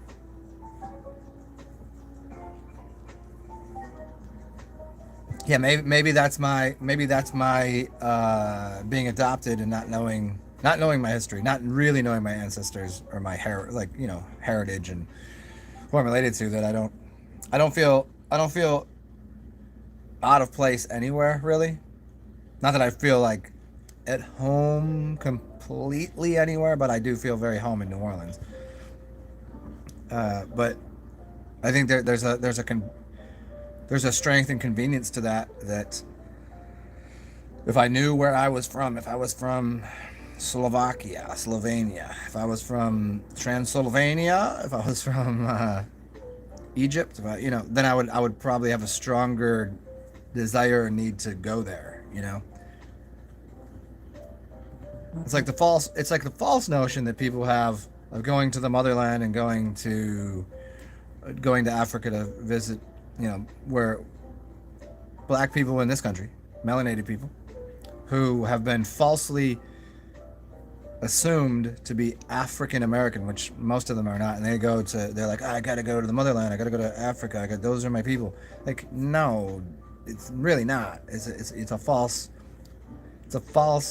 White man sold them that. So their history was sold to them, just like the out of Africa theory. It's all hogwash. Their ancestors are here, but they're living under such a deep delusion because of, and that's part of their mental slavery, and everyone's, for that matter. I'm just saying the idea that they believe their ancestry to be coming and their heritage to be coming from Africa is most of the time well near false. That they're as far back as they could really tell, if they knew, their ancestors are from here, like here in America, like this land. That's where they lived for many, many generations. But then, right around when did they start calling people African American? That's Census Bureau nonsense, and that's new. That's only since what, early '80s. Before that, different names. You look through the censuses through the years, and you'll see there was no association with that. But so anyway, my point was that I'm kind of glad I don't know, or I haven't been told, I have any idea, because then I might have a false delusion that I need to go there to feel the energy of my ancient past and the archetypes and energies of my ancestors, where I'm just like, well, screw it, they're already in me, they're already here. And I think it's probably has something to do with New Orleans.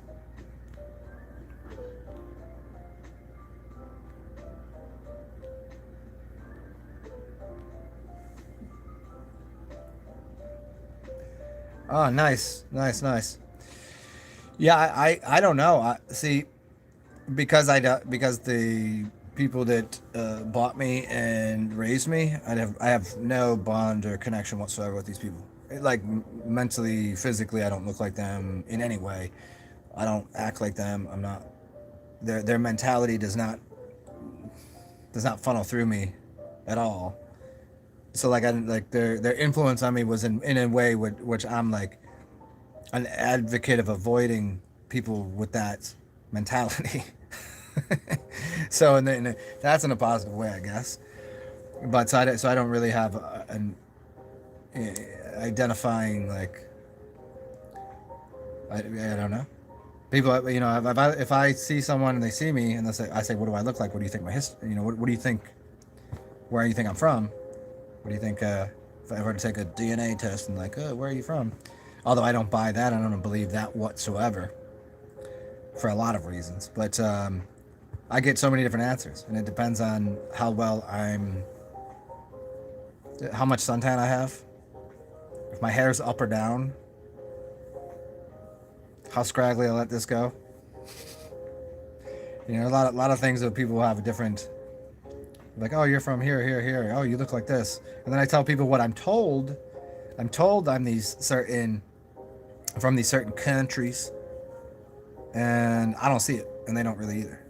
So I'm like, when you get into the, adoption gambit, the whole game, it's real screwed up.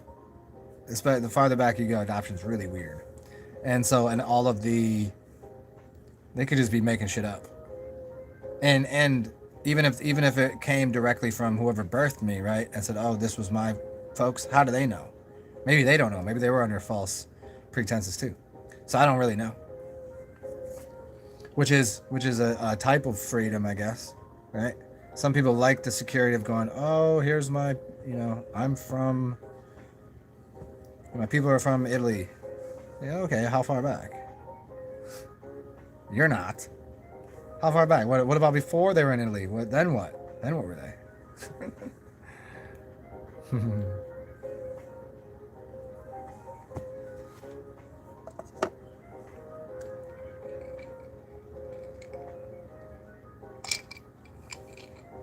It was always a funny thing to me. People that have pride, when they have their flag of the pride of you just. There was a bunch of comedians that have done jokes on this, and they're not jokes. They're just observations that are absolutely true. Like, you had no control over where you were born. You had no control over the culture you were born into and the language that your people spoke, etc., etc. You had no choice in it. You can't have pride in something you didn't do. You didn't obtain that. You can have pride if you knit me a sweater and you're really good at that. You can take pride in that, and that's beautiful. That's great. You learned a skill. You acquired it. You did that. That's something you can have pride in. But to say, oh, I'm Italian. My people are from, I don't really. You cannot have any type of pride in that. Your flag doesn't matter, and flags don't matter to me at all whatsoever. I think flags in every way, other than having a signpost of say, hey, the closest that I can say of my people, like, cool. That's cool that you know that, and that's cool that you have that as a staple of ideas and culture. But as a totality, I think flags and having any, you can't have pride in that.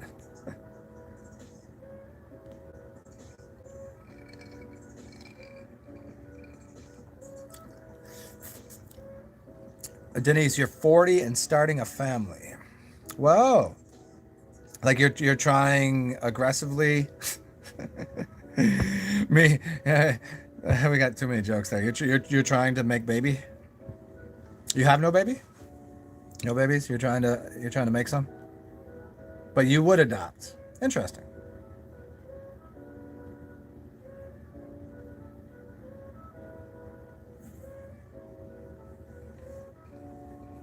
Oh man,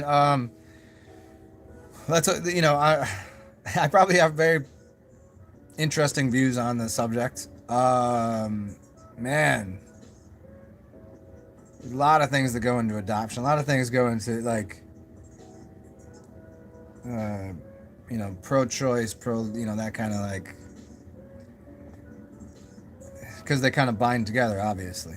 Um, they're like, you're adopted. How are you pro-choice? What if then I wouldn't be here. What if your mother got rid of you and sucked you out her crotch with a vacuum cleaner, or stuck a fork up there, or, a coat hanger?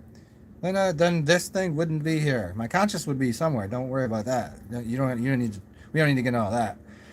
I just don't. I have no qualms with abortion, right? Just as that. Now, people that didn't and they can't afford financially or see a way out of something, and they're going to bring a child into a deranged environment, and adoption is a great idea. People adopting, then there's too many things that go into it. Like, because I know plenty of people that were adopted by really strange people, because the whole system of adoption and who gets to adopt isn't based upon anything that nears towards how to put this in the right way. And I think it comes down to kin and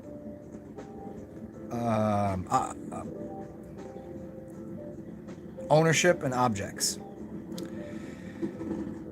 And it's the book Zen and the Art of Motorcycle Maintenance, where he's talking about his son going to therapy and how he would never, because the therapist is not kin, and therefore can have no matter how caring the psychologist is, they're not kin and can have no understanding and no real connection to that being.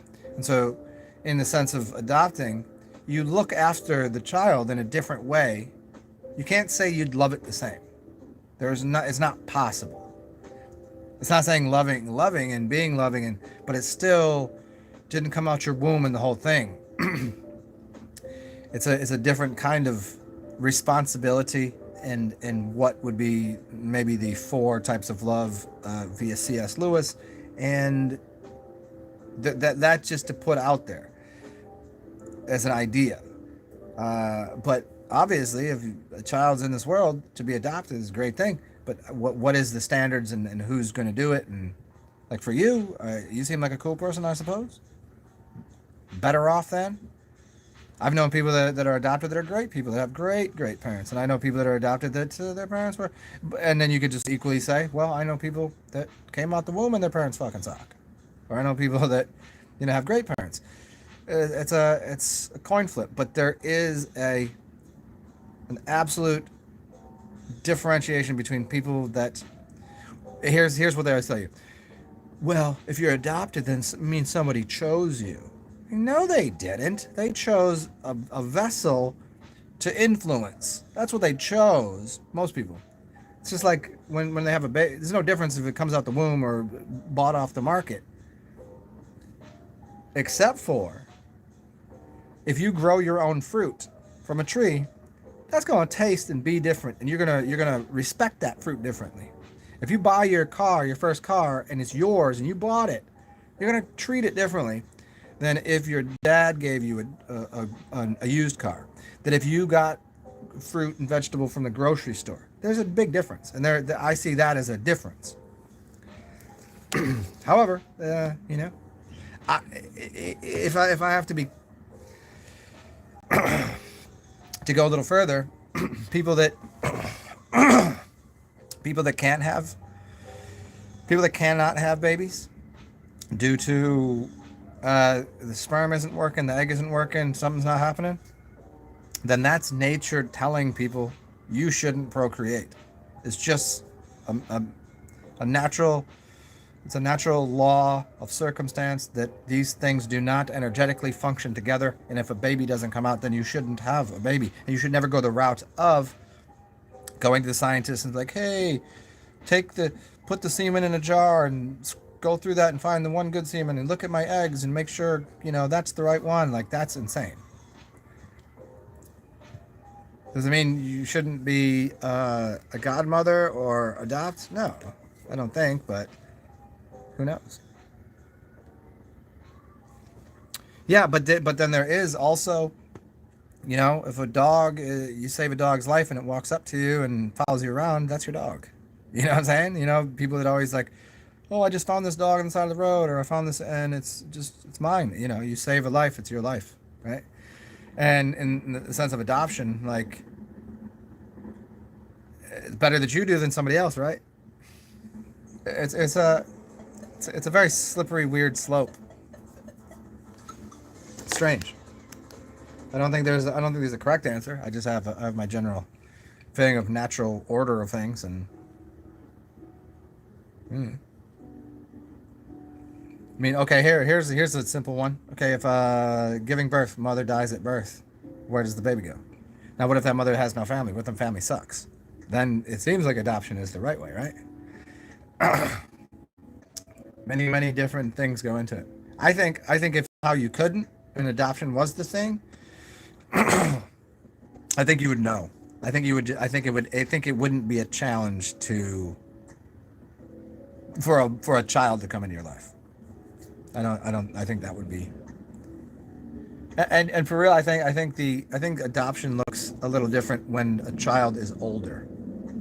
Like, maybe kind of like when you adopt a puppy that's been in the cell, a rescue dog, right? I think that's different than immediately woman gives birth and you pick a milky oatmeal headed baby out the pack. I think that's different than a child that is older and then needs assistance, and I think that's a little different.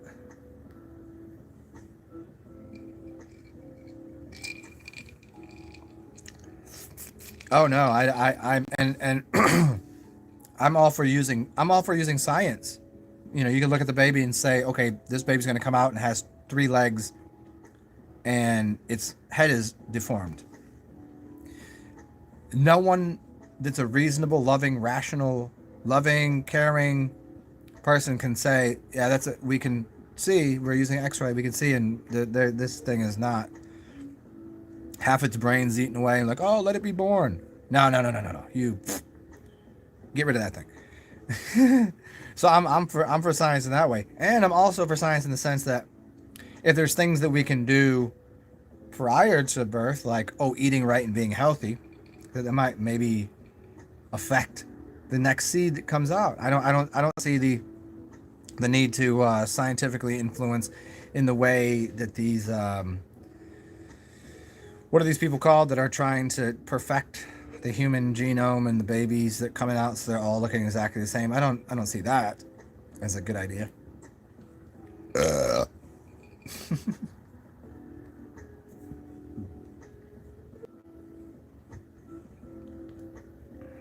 Well, this is fantastic. A little lime and vodka for breakfast.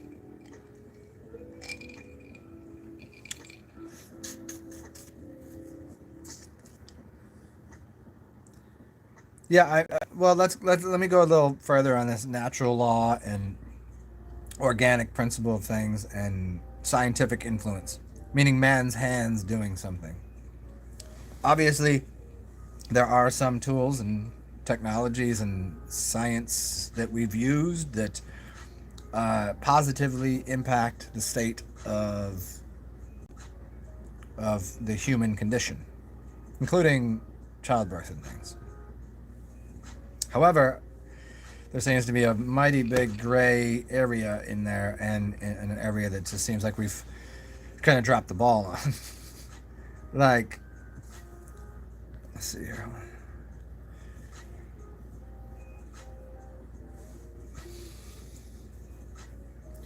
Like, how much should we be considering making a laboratory baby? It seems like we already did that in the 1800s. They could have, born in a little tube, test tube babies. This has already been done. Um, I mean, it just seems to be skirting whatever this was designed to do as a technology. We're skirting that and going, okay, well, we can produce it over here better. But the problem is the only reason that we're putting it over there in the jar to be created is that all of the scientific nonsense that we've been ingesting and that said that would help this life out was destroying this life, decaying this life, making us unfertile, and making the next generation deranged. It's read the book Pottinger's Cats. As we've strayed from what the natural order of why a seed magically produces another version of itself, not a different version. An orange will produce an orange. An orange is not going to produce a llama. It produces a replica of itself with little minor changes that are just morphs, but it's not deranging it to become a cattle, the orange to become a banana. It's not going to happen. But when we look at the study of nutrition, we're trying to make the seed as close to the golden mean as possible, and we keep injecting into the foods and things that we're consuming and into the human body things that are deranging and rearranging what seems to be at the beginning the perfect seed, the perfect, as good as it can be, and because we strayed from that, we're trying to fix it with the same thing we ruined it with. The science that's ruined it, the oh, we can make this better and consume this, put this in a can because it will last longer, and not realizing that we're eating the aluminum in the can, and that can is getting into our DNA, is getting in, the aluminum is getting into our seed, and then is deranging the next generation. And the way we want to fix that is to use more. If the aluminum's screwed up, and what we should do is add this element over here. When in reality, we should be getting rid of those things. Stop doing all the scientific-y things that are adding a bunch of adding and taking away and changing all this, and see what the natural fruit bearing, the seed bearing fruit, or the fruit bearing seed, how that cycles. That happens without anybody doing anything. If we get back to that, people would produce the offspring that is most suited for the environment. I know that's a long way to go to give an idea, but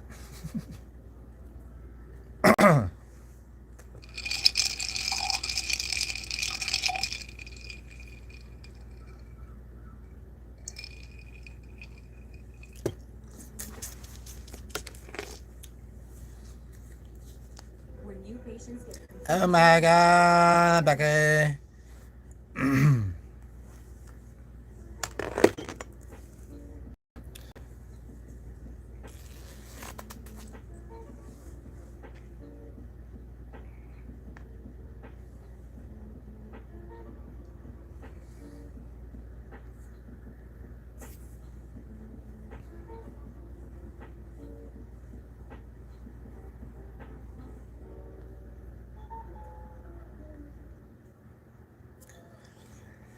Yeah, just finishing up on the the idea that I started with a long time ago that I think I probably just kind of tap danced around was what I've noticed with people that have adopted, they treat the child like a product.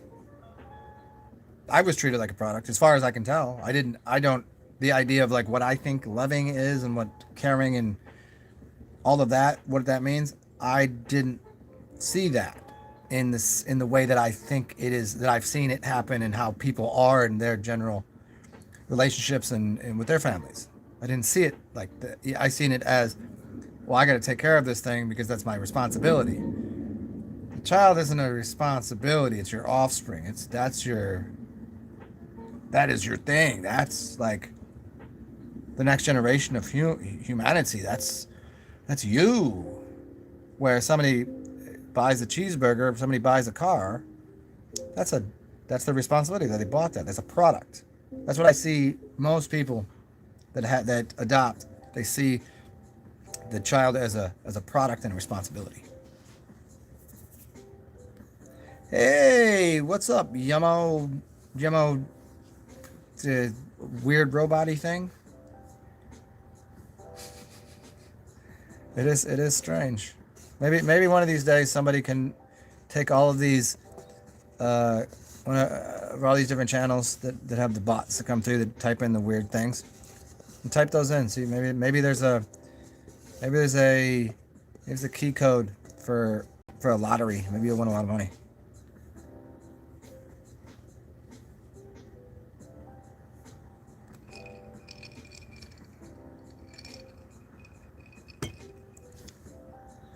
Somebody, hey, why don't somebody do this? Somebody on that side, type in these letters that somebody's just put in the computer. That put that in the computer. See what shows up. Maybe you'll win the lottery. Maybe there's money there. Who knows?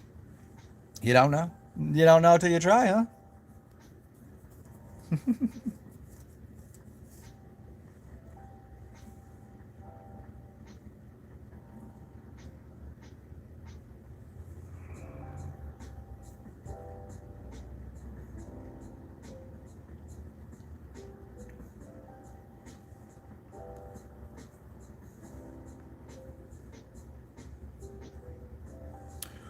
Hmm.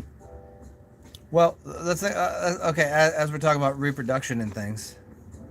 So, if there's a nuclear family and there's two people that are making baby, how many babies should be produced? To keep everything stagnant, if there's too many people and not enough people, for every family that's in two people, they should produce two childs, right? Two children. That would keep the everything exactly it is. A lot of people one, some people six, some people zero. It all seems to be, as the rest of the world exists, there's an ebb and a flow and an equilibrium that will occur no matter what. So I can't see the whole like how many children should someone have? I mean, it's like I think having a singular dog can be a good idea, but then again, dogs are more pack, and so a dog like three dogs is kind of having the best. But most people, some people don't want dogs. I think three, but then some people don't have enough room, and sometimes dogs like the individual having one owner person, one friend there, you know. But having children, like how many should you have? As many as you can make.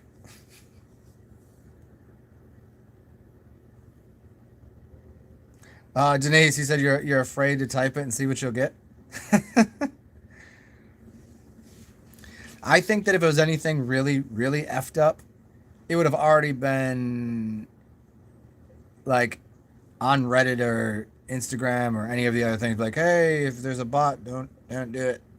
I think it would have already said that, and it's been going on for so long. There's no like I've never come across a meme or something about like.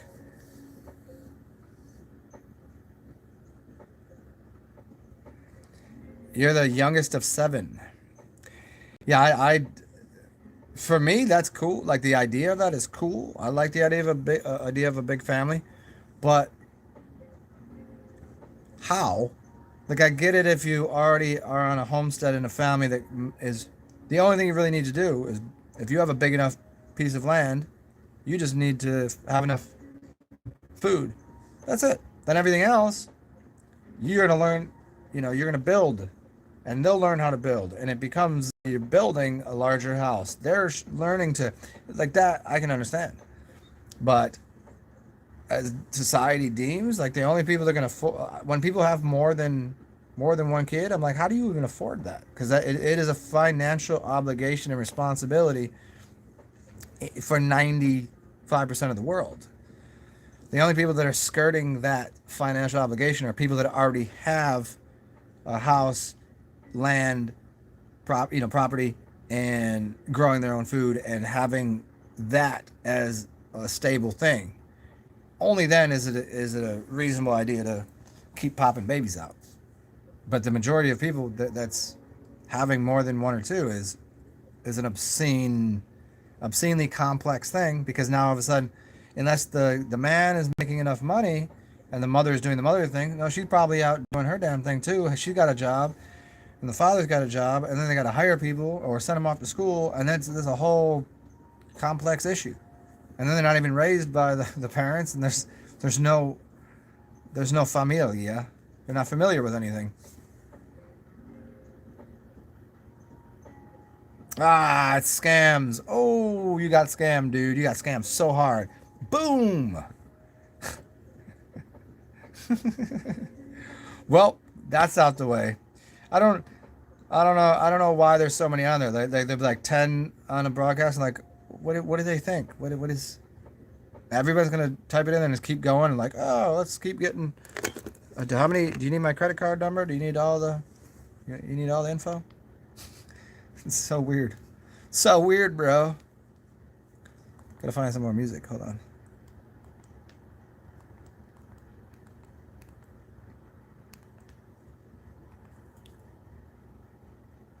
Yeah, let's try some guitar. Oh, there's that smell. You guys know the smell I'm talking about? Where it's that fresh, cold breeze. It's just a second of it, and there's like certain kind of, it's the smell of cold. You know what I'm talking about? Like I'm in my house, which has a windows always open, and every once in a while you get that nice crisp breeze, and you can smell just everything. Hmm. Okay, let me go rock a new charcoal out, and I'll be right back. I'll give you guys a minute that you can go and make yourself a hot toddy, and I'm gonna go spark a coal. I'll be right back.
Okay. Awesome. Welcome back.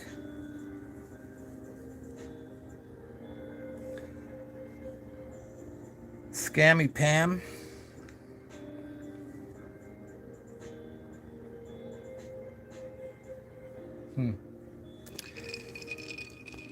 I wonder how people end up where they are. Like, whenever people move, like the majority of people move for jobs. Usually people move far to different countries for lovers. But jobs are oftentimes why people move. Work. Like a pay raise, usually for a pay raise. employment. And usually it's to stay within the same type of job for a pay raise or somewhere else that might be cheaper to live there. It's usually financial obligations. So I wonder how many people move out of really like wanting to be where they're going to be.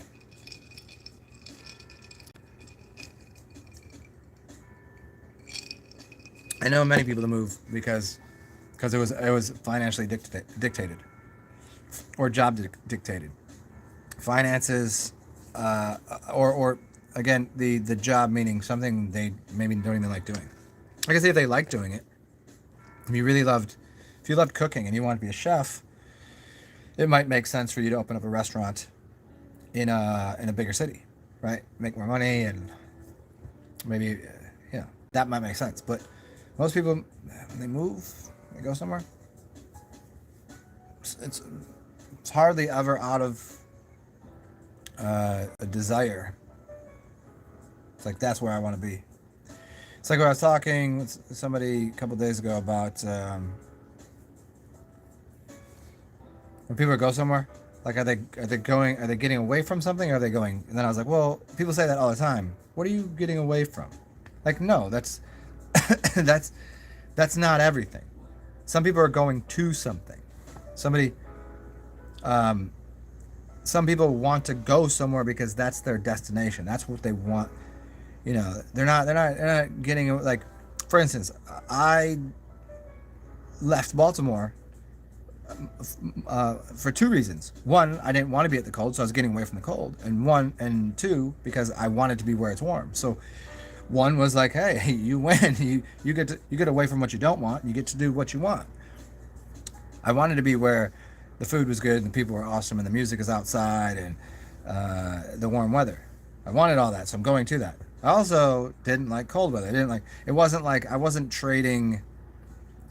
If I traded Baltimore for Philadelphia, then what's the point there? Maybe I was just upgrading in the sense I like the city better. Maybe that's all it is. I wasn't changing weather. But a lot of people, they'll just move to avoid, like they just hate something. Oh, I just fucking hate it here. I'd rather be here. I don't care. It's anywhere but here. I think a lot of people do that. What's up, Super Tramp? What are you doing? Super Tramp, you've been listening to me for 4 or 5 years, and you've never said hello before.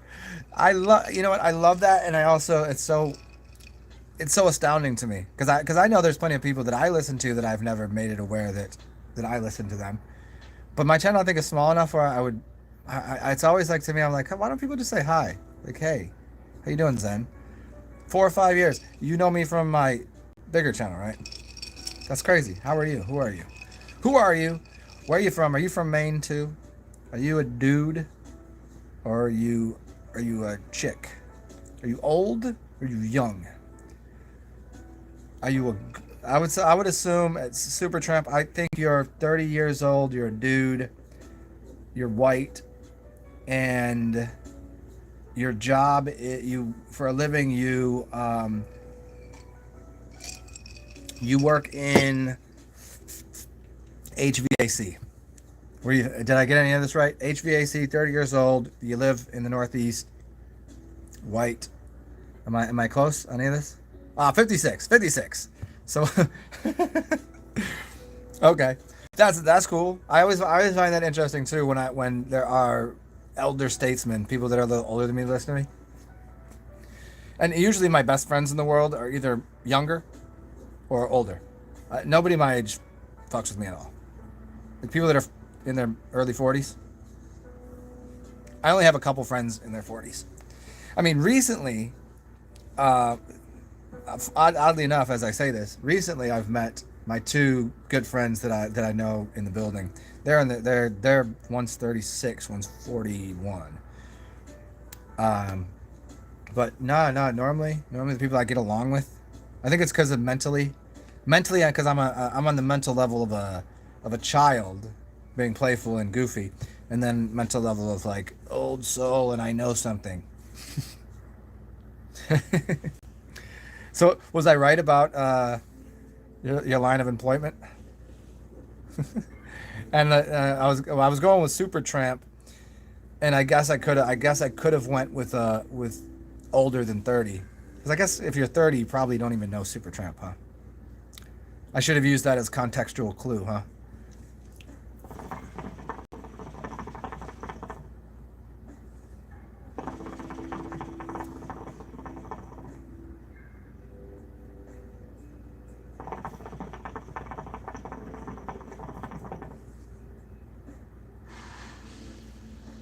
And also, anyone that listened to me ramble on for hours for years usually have to have a little more patience and be a little older and have different virtues in their life.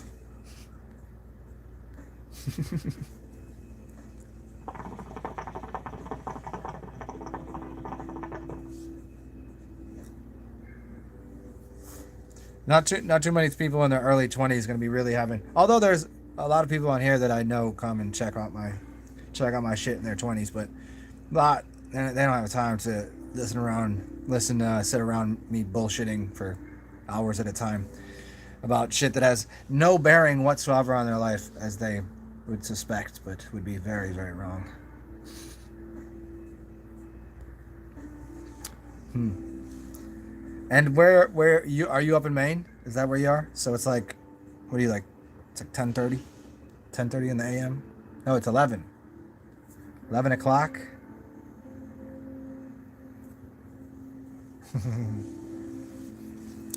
And was I at all right about what you do for a living? Are you an engineer? Engineering and I don't know. HVAC just sounded right.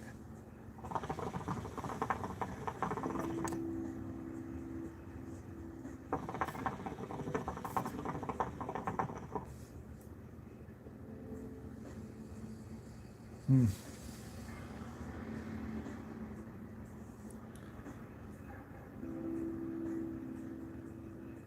Oh, Denise, I don't know why that just popped up right now. Um, you're moving for Desire, the st- the streetcar named Desire. Funny enough, has anybody seen that New Orleans movie? It's all about the streetcars, and well, I've never seen the movie. Never seen it. Welder. Okay, I was in that general. I was in the. I was right in there. Yeah, engineer, welding, hands-on, building, creating. Yeah, yeah, yeah. I'd seen a video the other day, and it was entitled. It was something about learning to learning to weld. If you learn to weld, you'll never be broke ever. Like people don't see it because you're like, oh, how many? What is there to weld? What does it really do? But like everyone that's in the field is like that is the greatest craft you could learn, and you'll always be well off. Yeah, I forget who was talking about it. It was actually a comedian too that was riffing on it and going, yeah, like it was a short documentary done on welders, and somebody had done this done like a write up on like how that's not true at all, and then all these people were like, you're not even a welder. You're making no sense. Like you don't even know how it works.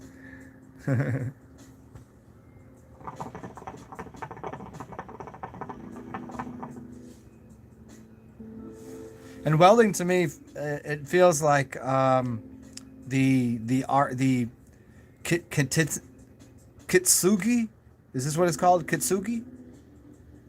It's the Chinese art of when something breaks, you buy like ceramic or clay pot breaks, and you bind it back together with gold, and it's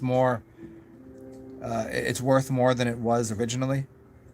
It's kind of like if you break a bone.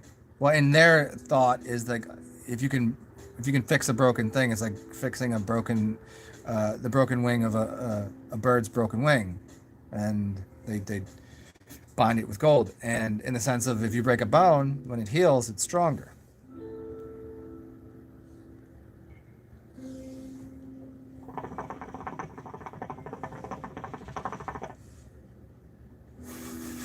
Oh yeah, for real. Yeah, light worker for real. Like you want some bright light? Bing. Yeah, I think the analog to that would be people that are now using uh, the water I don't, they're not called water lasers, but like water jet printers where you can cut through metal. I think that's an equivalent in the opposite direction. So one uses light to bind and fuse things, right? Light to bind and fuse things. Heat would normally dissipate, and water to cut something, because you would never think of water to, but they're using that to do what fire should do. Fire should be the thing that you could cut something, a hot laser to cut something in half, but you're using a hot flame to bind something, and they're using water, which would normally cool something and bind it, which I think that's interesting. That like if you as an analog, if you learn how to do that, that's two pretty awesome skills. And I guess it's probably not much of a skill as it is just getting the equipment, like using water jet printing. Yeah, 3 people from Maine. What are you people in Maine doing? Is it because it's warm down here and you can see that I'm just enjoying all the heat and the light outside? Although it was cold yesterday. It's about to be 75 tomorrow. So you guys jealous much?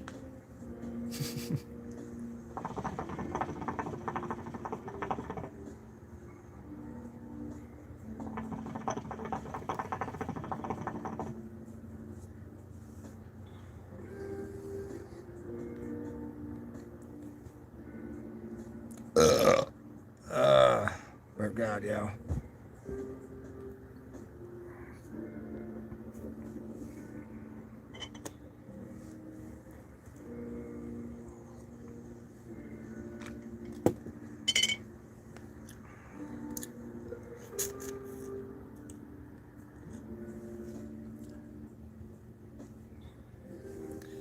Yeah, I wonder in the future, as I've many times talked about the jobs that won't exist, and it could already be implemented that most jobs uh, won't exist. They don't need to exist. Like the amount of automation that can be implemented right now would, like, I mean, there's jobs that they just don't because they want to keep some employees.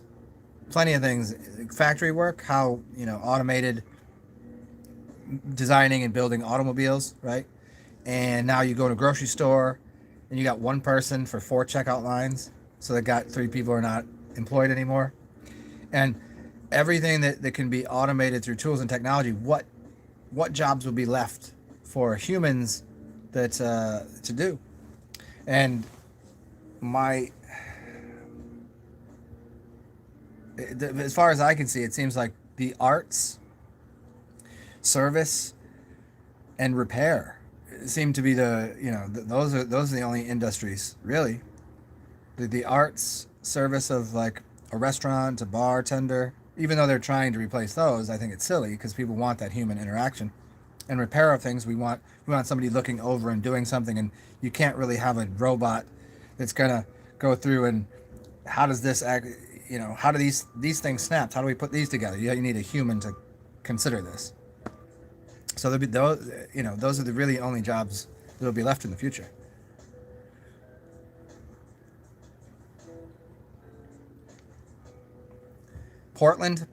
Wait, Jonah, yeah, Portland, Maine.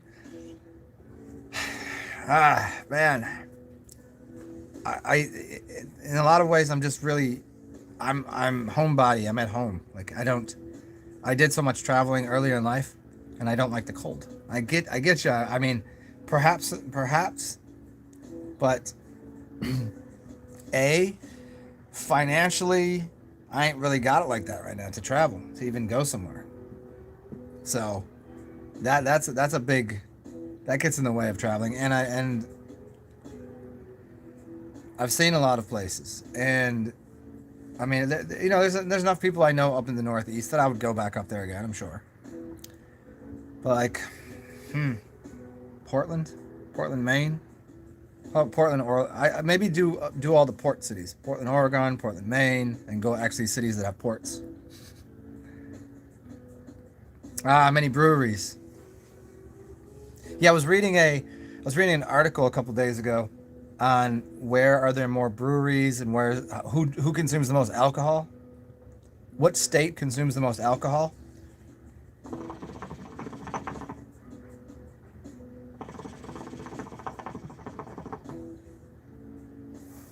And I would assume down here would have been, up there on the list, and it's not. City wise, New Orleans is in the top 10. But state wise, Louisiana's in the middle, like 26, 27. And the state that consumes twice as much as the average is in the Northeast. And I believe it is right next door to Maine. So you got Maine, and then what are the two next door? Yeah, look it up. Look it up. They consume like it's like 5 gallons per person, and that has like more breweries and more like up in the Northeast.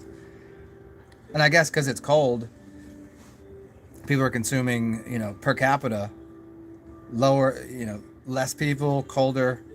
Yeah, all the places I thought about, like big cities that I know are big drinking cities, that doesn't necessarily apply to the rest of the state. Vermont, perhaps. Yeah, somebody look it up right now. What state consumes the most alcohol?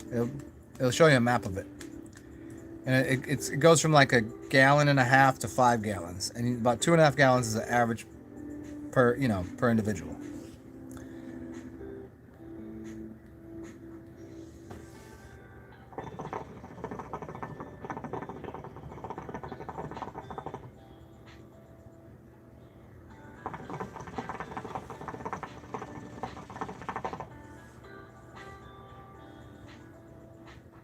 I was up dimensions. Yeah, I mean, all of these, big name things when they're on TV, BLM, Antifa, blah blah. All of these organizations across the board. I don't care what they are. I don't care how they are. I don't care if it's a church. I don't care if it's whatever. They've all been infiltrated. No matter what the purpose was to begin with. No matter what the movement was for. No matter what the good things are. There's plenty of infiltration with ignorance and wanting to take over and use it for ill-gotten gains. So perhaps, yeah.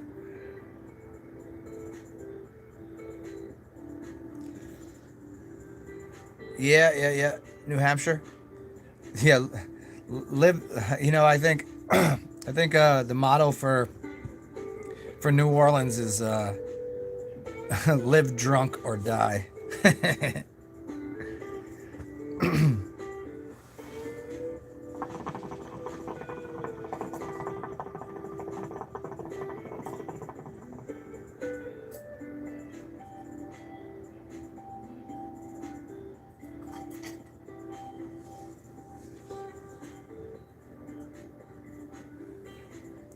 Yeah, Jonah, New Hampshire. Yeah, New Hampshire. Yeah, that's number one for drinking.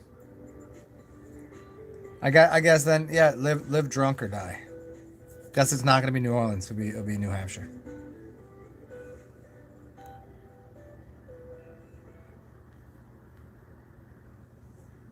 Oh, did I do the? No, I didn't. I didn't. I was considering doing that today, as I got up and I was considering either getting the port wine or getting the Coors Burp Show going today at some point.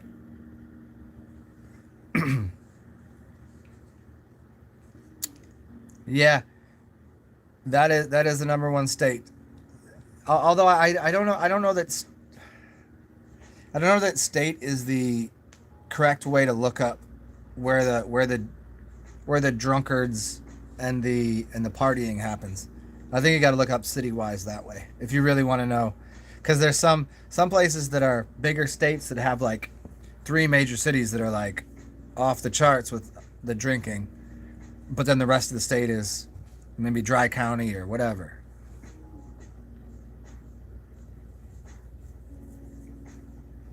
Yeah, New Hampshire just squashed in there. I wonder what that's about. And there's also there was weird states that had more bars per capita, breweries, bars, and distilleries, and it was really interesting where they were, because it didn't line up with my perception of where they would be at, you know.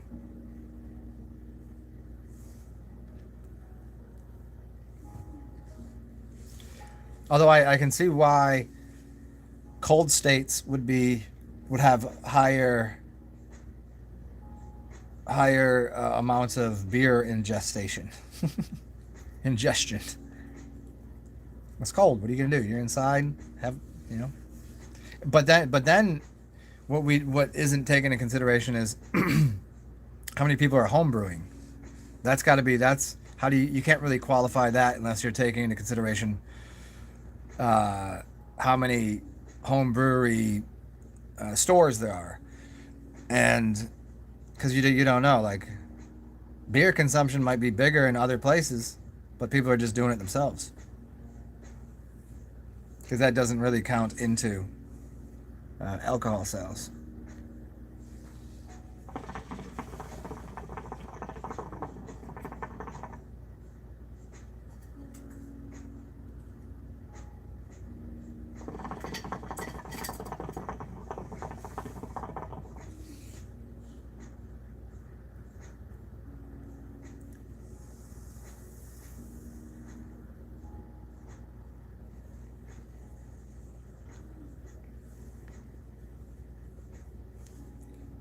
Well, well, well, well.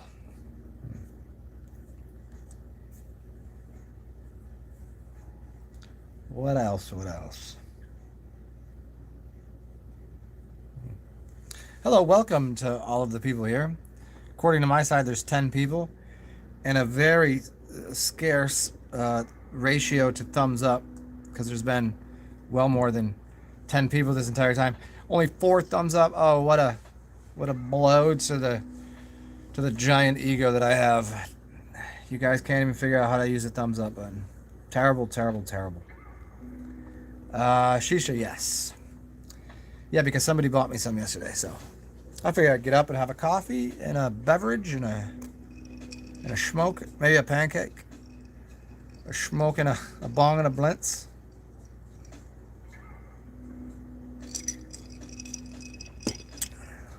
Anybody have any suggestions for good movies? I'm trying to find something new, and it's so difficult to find things based on the, hey, Netflix has this new shit out, and here's the title screen and a short synopsis. You can't really. I need more info. I need somebody that says, oh, watch this movie. Anybody got anything good? I'm kind of into right now, maybe like sci-fi stuff. I'm kind of worn out on all the apocalypse stuff. I watched all those. I watched all the zombie stuff. Sci-fi is fun. I'd watched something the other day that's supposed to be like really good, and it was trash. It was that new what the hell is his name? Not Goodwill Hunting. Ben Affleck was it? Was Ben Affleck in it? Yeah, Ben Affleck's in it. It's a new one. It's about the Caring Bar or some shit, and it was just really. It was like number 1 on Netflix, and it was like, oh, it's winning all these awards and whatever, and I'm just like, I watched it, and I was like, okay, like it just was very melodramatic and boring. I need some action. I want to watch like 007 or some sci-fi crazy stuff. That's what I need. I need action. I want Harry Potter on steroids in the future. I want if Harry Potter went to some technologically advanced society. That's what I want.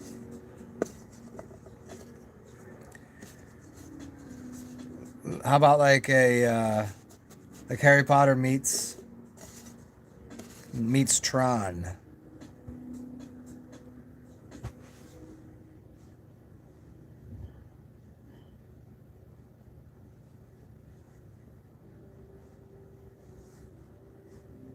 Hmm.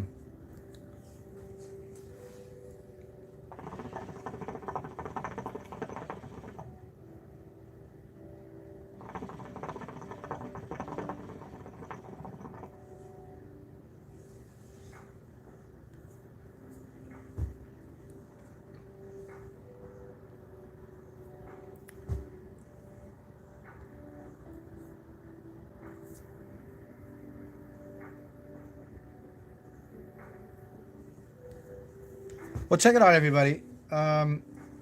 It's like 2.5 hours in here. I'm gonna go run to the store and consider whether or not I'm going to buy beer and do this burp show in a little bit, which could be fun. Or I'm gonna get some port wine, and I also got to get some snacks. I feel like having lunch today. Um, and I'm kind of spent on chatting right now, but it's been fun. You guys should come back later, and I'll have some more ideas because I got a couple emails, and I'm gonna ingest some pop culture and perhaps some news media and see what kind of stirring of my brain will occur. And I'll come back and we'll have a show in a little bit. I don't know what time. It's like 10:30 now. Maybe like noonish, my time. We'll see. But as per usual, if you guys want, you guys can donate to the cause of the burp show. Help buy me a beer if you want. Buy me a coffee. Buy me a snack. I'd appreciate that. Cash App, PayPal, Venmo. Donations are very much needed to keep this roof over my head and to keep the burp show going. Yeah. So take care of yourselves. Be awesome. Enjoy your day if you can. And when you can, after having taken care of yourself, take care of the people around you. That includes me. And be weird. Or don't be weird. Enjoy your day. I'm out of here. Hope everybody had fun. Maybe you learned something. Maybe you're entertained. I will try to put I'll put a hamster in my ass and some beer in my gullet and see if we can't have some fun later today. And we'll talk maybe like an hour and a half, maybe 2.5 hours. It's good to see everybody. Jonah, Denise, Dimensions, and Super Tramp, and everybody else. Be awesome. We'll talk soon. Bye, guys.